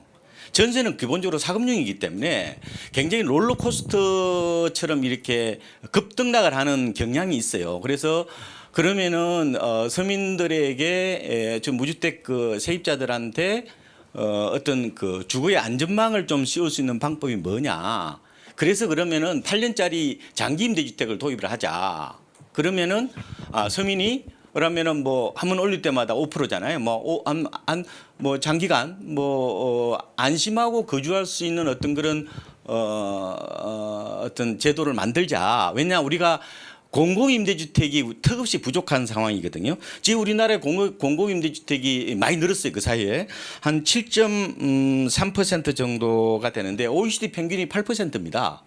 예, 그러니까 여전히 그때는 더 낮았죠. 예, 뭐 그때 5, 6% 정도밖에 안 됐기 때문에 서민들이 어떤 그런 안심하고 거주할 수 있는 어떤 그런 장치로서의 어떤 공공임대주택을 당장 늘릴 수는 없으니까 그러면 민간의 자본을 끌어들이다가 이거를 이제 활성화하자 이런 측면에서 나온 거예요. 그런데 이제 이게 원래 이제 모든 정책은 음과 양이 있는 겁니다.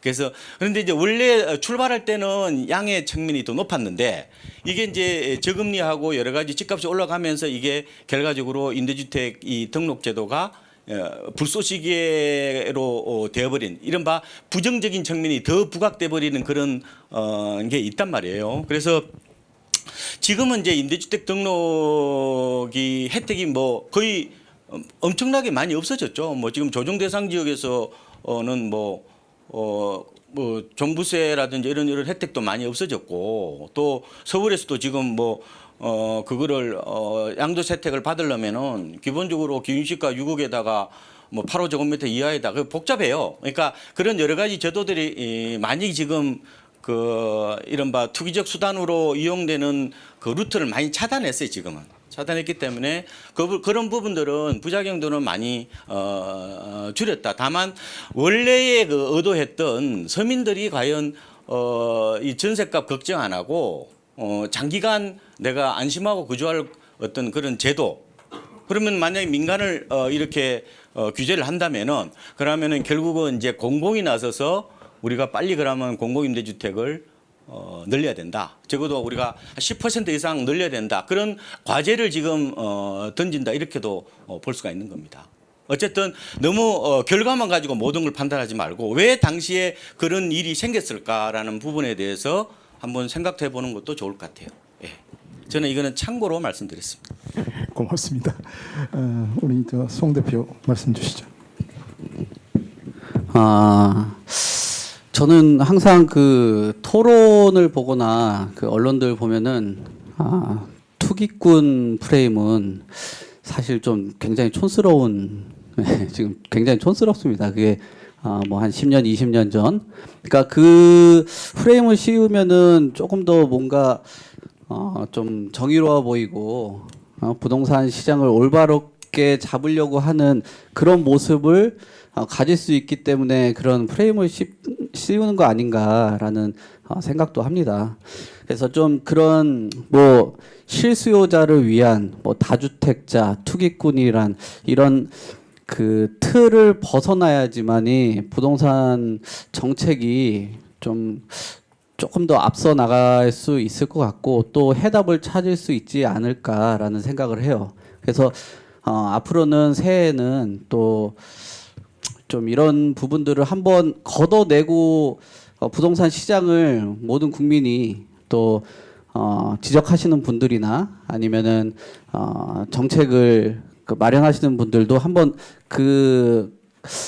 조금 그 틀을 좀 벗어나서 한번 잡아보면은 조금 더 좋은 효과가 나오지 않을까라는 생각을 하고요. 또 제가 볼 때는 여기 계신 분들 중에 수요자는 제가 제일 많이 만나볼 것 같아요. 그래서 아까 우리 좌장님께서도 말씀하신 집값이 오르면 좋아한다라고 말씀들 하시는데 사실 1주택자들은 별로 그렇지 않거든요. 예, 뭐 세금이 올라가서 또 집 팔 생각도 없는 사람들은 사실 집값 안 올랐으면 좋겠다고 이야기를 해요. 보통 2개, 3개 갖고 계시고 또 자산으로 운영하시는 분들이나 뭐 그런 뭐 운영할 수 있는 부동산이나 뭐 조금 기분 좋지 1주택자이신 분들은 뭐 그렇게 좋아하진 않습니다. 그래서 수요나 유주택자들이 꼭 행복하지만은 않다. 집값이 오른다고 해서 그러면 좋을 것 같고요. 또 거래량에 대해서 거래 가격에 대해서 이야기를 많이 하시는데 사실 최근에 여러 가지 규제 때문에 또 최근에 자금 조달이라든지 이런 것들 또 금리 대출 규제 때문에 여러 가지 장벽이 좀 더 생겼을 거예요. 그래서 거래량이 받쳐주지 못한다. 예전에는 오른다고 했을 때는 거래량이 받쳐주지 못해서 믿을 수 없는 가격이라고 했는데 사실 지금 같은 경우 이 거래량이 많지 않고 호가로 이어지고 또 시장에서 물건을 뭐 제가 중개업소 분들이랑 이렇게 얘기를 하다 보면은 시장에 던져지는 매물들 또 호가로 던지는 물건들 그런 것들 그냥 심심해서 던지시는 분들도 굉장히 많아요. 실무로 들어가시면. 그래서 그게 과연 진짜 가격이냐 뭐 금매가 있을 수도 있고 호가로 거래되는 것도 있는데 그게 적정한 가격선에서 많이 거래량이 많으면 유익한 정보가 될 수 있지만 거래량이 적다면은 사실 그거는 유익한 정보라고 보기는 좀 어려울 것 같습니다. 자, 그래서 거래량이 줄면은 좀 뭐가 문제가 있냐면은 단순하게 집값만 볼 게 아니라 산업 전체를 봐야 되거든요. 제가 만난 수요자 중에 한 분이 가전제품을 하시는 대리점을 운영하시는 그런 분이셨어요. 근데 거래가 안 되다 보니까 가전제품도 사시는 분들도 별로 없고 이삿짐이나 아니면 도배 장판 파생되는 여러 가지 뭐 산업들이 있거든요. 단순하게 그게 큰 거대한 건설사가 아니라 소상공인들 아니면 자영업자들한테도 사실 삶과도 연결되기 때문에 그런 전체적인 걸 봐야 된다. 그래서 흰 도화지에 점을 찍었는데 그 점을 볼 게 아니라 조금 더 큰 넓은 그 흰 도화지를 보는 것도 괜찮은 방법 아닌가. 물론 그 점이 눈에 부각될 수는 있지만 전체적인 산업을 한번 보신다면은 단순히 뭐 투기꾼, 뭐 다주택자 이런 것만으로 그 점으로 보고 하면은 현상을 집값이 올라가는 현상들 또 집값이 오르지 못하고 거래가 그냥 동결돼서 유주택자들이 갖고 있는 여러 가지 고민점들은 해결하기는 굉장히 어렵지 않나라고 생각을 합니다. 자, 임대사업자에 대해서 말씀 주셨는데 제가 또 아까 우리 박원갑 전문위원께서 말씀 주신 그 5% 인상 저도 사실 다주택자들 뭐 임대사업자들의 문제점은 있는데 이 5% 인상 때문에 그래도 전세가율을 올리지 못하는 큰 견인은 하지 않았나라고 생각해요.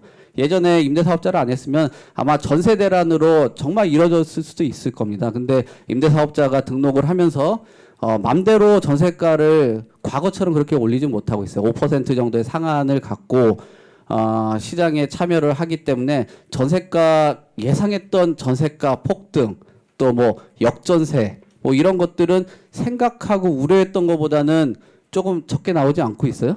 예, 그런 것들은 어느 정도 일정 부분에 조금 영향을 발휘했다라고 보여집니다. 근데 저는 임대사업자의 가장 큰 문제점이 뭐냐면은 사실 5%라는 인상률은 알고는 있지만 세입자가 들어가면서 이 사람이 주택임대 사업자인지 아닌지를 모른다는 게 큰 문제점이에요. 그러니까 주택임대 사업자가 들어간 집이면은 내가 세입자라면 그 집을 선택하고 장기적으로 5% 인생되는 것을 예측을 하고 들어갈 수가 있는데 주택임대 사업자인지 아니면 사업자 등록을 안 했는지 그거를 확인하기가 굉장히 어려운 겁니다. 그래서 이런 부분들은 조금 보완이 되고 이게 우리 임대인이 주택임대 사업자인지 아닌지만 확인을 할 수 있다라면은 상당히 건전한 임대 시장을 유지를 할 수 있겠다. 뭐 10년 8년이라면 10년 8년 동안 임대 사업자로 유지를 해주신다면은 10년 8년 동안은 안전하게 또 거주를 할 수 있지 않겠어요? 그러니까 그런 부분을 좀 긍정적인 효과도 생각을 좀 해보실 필요가 있고요. 금융에 대해서도 좀 짚어봐야 되는데 몇 년 전에 그 디딤돌 대출을 활용해서 아파트를 구매할 수 있는 거하고 또 지금하고는 환경이 많이 달라졌어요. 지금까지 남아 있는 디딤돌을 활용한 그 주택 구입 같은 경우는 사실 상품 경쟁성이 굉장히 떨어졌다라고도 볼 수 있거든요. 그러니까 몇몇 서울 보면은 뭐 중랑구라든지 뭐 구로구, 금천구 또 뭐 은평구, 도봉구 이런 곳들이 지금 5억 선 정도 되는 아파트라고 보여지기는 하는데 이런 부분들이 상품성이 굉장히 떨어지기 때문에 매수하려고 해도 굉장히 위축이 되는 거는 사실입니다. 그래서 도심 속에 있는 주택을 마련하려고 해도 일반적인 우리 흔히 빌라라고 얘기하는 다세주택 같은 경우밖에 공급이 안 되고 있다 보니까 이 부분은 조금 더 확대를 해야 되는 거 아닌가. 특히나 생애 최초를 또 사실 아파트 구입하고 싶은 분들이 뭐 다세대 주택이라든지 아니면 좀 위치적으로 떨어진 곳에 첫 주택을 마련하고 싶으신 분들은 그렇게 많지는 않아요. 그래서 가능하다면은 대신 시장에서 선택권을 좀 더 많이 줬으면 좋겠습니다. 예를 들면은 대출 규모를 조금 높여주면은 금리를 좀 높게 해준다든지 대출 규모를 좀 낮게 해주면은 좀 금리를 좀 낮춰준다든지 약간 유연하게 그 소비자들이 선택할 수 있게 단순히 정부가 주도를 하는 그런 것보다는 소비자들이 선택할 수 있는 주택 상품 유형이나 금리 상품이나 또 지역 선정하는 데 있어서도 뭐 도움을 받을 수 있는 이런 좀 유연성을 좀 발휘를 했으면 좋겠고요. 저 개인적으로는 그 뭐 다주택자들이 있는데 이분들이 지금 양도세 때문에 겁을 좀 굉장히 먹고 시장에 물건을 잘 안 내놓고 있어요. 저는 한 가지 제안을 해보고 싶은 거는 그 다주택자하고 무주택자들이 좀 어떤 그 상생할 수 있는 예를 들면은 다주택자가 무주택자에게 주택을 매매를 하면은 뭐 그 양도세 중과를 조금 완화를 해준다든지 이런 방안도 좀 괜찮지 않냐. 그냥 다주택자와 다주택자들의 거래가 아니라 다주택자가 주택이 없는 사람들 아니면 무주택자들 신혼부부에게 주택을 매매를 한다면은 이런 부분들은 조금 더 인센티브를 준다면 조금 더 활성화되지 않겠냐라는 개인적인 생각을 갖고 있습니다. 네, 고맙습니다. 우리 최 사무관께서 하실 말씀 있으면 짧게 부탁합니다. 예, 그냥 말씀하신 부분 중에 저희 쪽 관련된 것만 간단하게만 말씀드리겠습니다. 저희가 했던 정책들의 효과가 이제 뭐 물론 일각에서 보기에 효과가 조금 부족하지 않겠냐라는 지적도 하실 수 있지만 저희 나름대로 또 이제 12.16 대책 이후에 주택 가격 동향이라든지 이런 것들을 보면 소기의 성과는 있었던 것 같습니다. 다만 좀 더 강하게 저희가 의지를 갖고 실수요자들 분께서 만족하실 수 있는 그런 정책들을 더 이제 강구해 나가야 될 것 같고요. 그리고 이제 그 실수요자에 대한 그 배려가 좀 더 필요한 것 아닌가라는 말씀을 많이 하십니다. 근데 저 뭐 다른 부분은 모르겠지만 대출 규제 관련해서는 오히려 집값이 불안정한 상황에서는 실수요자들의 주택 구입이 더 어려울 수가 있어서 또 그래서 저희가 주택 시장 안정을 위한 조치들을 최우선적으로 추진을 해오고 있고 이와 함께 저희가 실수요 요건을 좀 갖추신 분들에게 대해서는 아까 잠깐 언급하셨던 디딤돌 대출이나 보금자리론 같은 정책 모기지 공급을 통해서 대출 규제를 조금 완화하고 있고 LTV 한도도 특정한 요건을 만족하면 조금 상향한 등의 보완 방안을 마련하고는 있습니다. 다만 이제 어떤 상품성이라든지 그런 부분을 말씀하신 게 확대가 필요한 거 아닌가라는 지적을 또 하실 수도 있는데, 아무래도 이런 것들이 이제 정부 재원이라든지 그런 공공의 재원을 활용하다 보니까 꼭 이제 필요한 부분을 중심으로 저희가 공급을 하다 보니 여러 가지 요건들이 있을 수 있는 것 같습니다. 그러한 점이 있다는 점을 좀 말씀드리고 싶었습니다. 이제 한 5분 정도 남았는데요. 마지막에 한 분씩 뭐 1분 정도 짧게 말씀 주시면 좋을 것 같아요. 예, 뭐 여러 지적 사항인데 먼저 첫 번째 오해의 소지가 있는 것만 몇 가지 말씀드리겠습니다. 아까 송 소장님 말씀하신 것 중에 임대사업자가 집을 내놓으면 다 해결된다, 집이 줄어드는 게 아니다라는데, 제가 발표할 때도 중장기적으로 줄어든다고 했습니다. 일반적으로 우리나라 주택은 1,800만 채 정도가 있고 매년 2에서 3% 정도가 계속 신규로 지어져야 됩니다. 경기가 좋을 때는 한 3% 짓고 경기가 나쁠 때는 한 2%, 그래서 한 30에서 50만 채를 매년 지어야 되는데, 그 주택의 한 30-40%는 다주택자가 흡수를 해서 임대주택으로 공급하고 있습니다. 이 메커니즘이 깨지면은 지금 현재 집은 사라지는 게 아니지만은 계속적으로 그 물건이 사라지면은 서민 주택 공급이 줄어들게 되고, 거기에 따라 가지고 더 힘들어진다, 그런 차원에서 말씀드렸고요. 그리고 분양가 상한제가 뭐 하락시킨다 있는데, 저는 분양가 상한제 이런 생각도 한번 해봅니다. 그 서울에서 분양가 상한제 받으면 10억이나 벌고 막 그러는데 그걸 한 개인이 가져간다? 이게 제 상식으로 이해가 가지 않습니다. 불로서도 그렇게 싫어하시고 그러는데 한두 명이 싹 가져간다? 차라리 그 중에 상당 부분은 국가에서 걷어가 가지고 서민들한테, 서민 모두가 혜택을 볼 수 있는 그런 쪽으로 정책을 고민해야 되는 게 아닌가 싶습니다. 그리고 다주택자에 대해서 우리가 마지막으로 한번 고민을 해봐야 됩니다.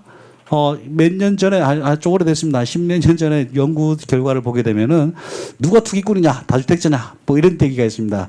다주택자인데 세 개의 주택을 갖고 있습니다. 내가 나이가 70이고 예를 들어서 3개 주택을 25년 동안 보유하고 있다. 이 사람이 투기꾼이냐? 그리고 선량한 임대인으로 살았습니다. 이 사람이 투기꾼이냐? 아니면은 집 한 채를 갖고 있는데 2년마다 이사를 다닙니다. 조금만 오르면 올라가고 팔고, 이 사람이 투기꾼이냐? 국민 대다수는 후자를 투기꾼으로 했습니다. 앞에 3주택자는 투기꾼이 아니다라는 그런 설문조사도 있었습니다. 그래서 지금 하고 있는 것들이 과연 진정으로 누구를 위한 정책인가, 선의의 피해는 없는가를 다시 고민하자. 마치겠습니다. 네, 저는 일부 몰지각한 그 임대인 때문에 여러 가지 임대인의 좋은 점도 많이 없어지는 거 아닌가 생각합니다. 최근에 그 반값의 임대인 캠페인, 반값 임대료 캠페인이 있잖아요.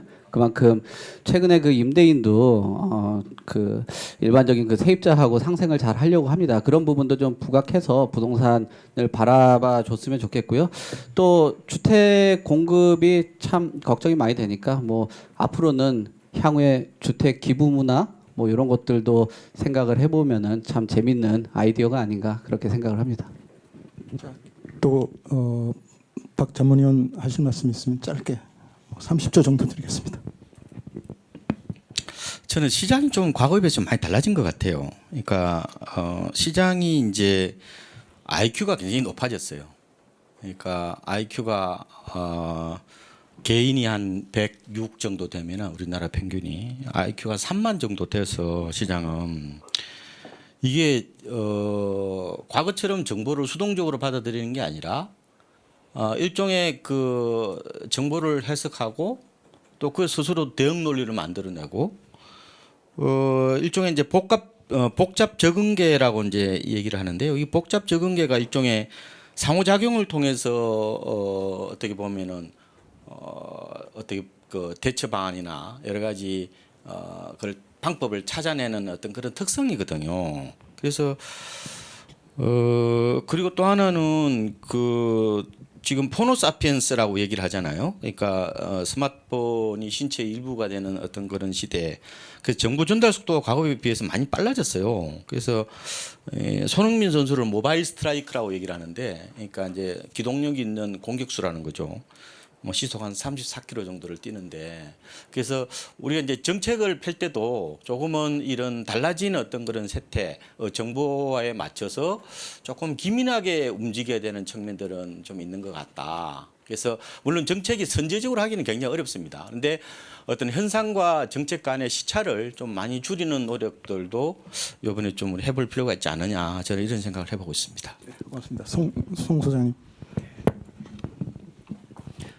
서울 집값 폭등으로 정말 많은 분들이 고통을 받고 있습니다. 제가 이제 그 활동하는 30대들 시민단체 모임에 이제 운영위원 할 때 자주 참석을 하는데요. 만나면은 30대는 이제 가정을 꾸렸거나 아니면 꾸려야 될 사람이 이 집값 때문에 괴롭다, 매일매일 괴롭다, 뭐 죽을 만큼 괴롭다 이런 이야기들을 많이 해요. 그래서 그것이 저는 이제 투기꾼이 아니고 투기로 올랐다는 거죠. 그리고 정부 정책이 투기를 조장하고 있다. 그게 임대사업자 세금 특혜다라는 말씀을 드리고요. 이중구 교수는 그 효과는 0이다라고 사이트에 올리신 글에 명확하게 이야기를 하고 계신데 저는 1이라고 있다고 치자고요. 그 혜택은 100이고 1000입니다. 천문학적인 숫자고 이렇게 다주택자에게 혜택 주는 나라 지구상에 없어요. 정말 이 정부가 굉장히 잘못하고 있는 거다. 그리고 마치 9.13 조치에서 없앤 것처럼 이야기를 하는데 신규 등록은 없앴지만 이미 지금 47만 채가 서울에 임대주택 등록돼 있는 이 47만 채는 혜택을 다 받고 세금을 거의 안 낸단 말이죠. 그래서 코로나 사태 발생하니까 주가가 엄청나게 폭락하잖아요. 밤잠을 못 잘 거예요. 주식 투자자들은. 그런데 서울 집값은 안 떨어집니다. 그냥 횡보하고 있어요. 이걸 받치는 가장 큰 힘이 임대사업자 세금 특혜. 47만 채가 세금 특혜 엄청나니까 안 파는 겁니다. 이걸 없애서 집값을 정상화시켜야 된다. 이게 바로 투기를 정부가 조장하고 있다라는 겁니다. 예. 저희가 정부 입장에서 대책을 준비할 때 현장의 목소리를 듣기 위해서 많이 노력을 하는데 그러면서도 항상 부족하다는 생각을 갖고 있는데요. 오늘 또 여기에서 말씀해 주신 부분들도 많이 참고해서 저희도 좀 더 노력하도록 하겠습니다. 예. 예, 5분 발제를 포함해서 4분 패널께서 열심히 일해 주셨는데요. 결론을 뭐라고 딱 내리기는 참 어렵고요. 아무튼 그 현재 그 부동산 금융 정책이 이대로는 좀 곤란하다라는 쪽으로 어떤 방향이 됐든지 간에 조금 뭔가 변화가 필요하다는 것으로 결론 내릴 수 있을 것 같고요. 핵심은 역시나 부동산 이 문제를 풀려면 공급이 제대로 돼야 되는 거 아닌가 이런 걸로 대충 수렴할 수 있으리라고 보고요.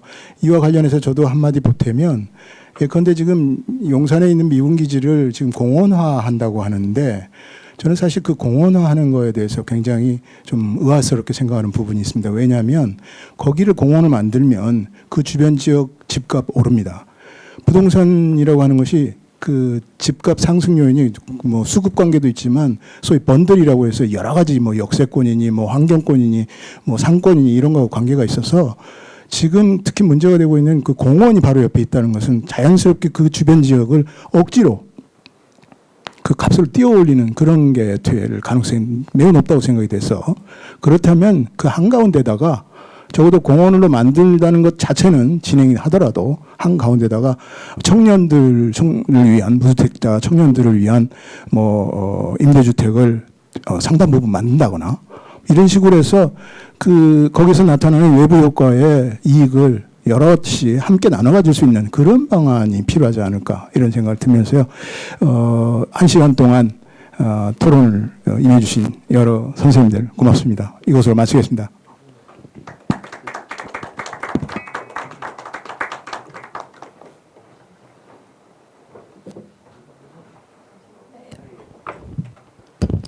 네, 이상으로 부동산 금융 정책 진단과 시장 전망을 주제로 진행한 2020 미래경제 포럼 모든 순서 마무리하도록 하겠습니다.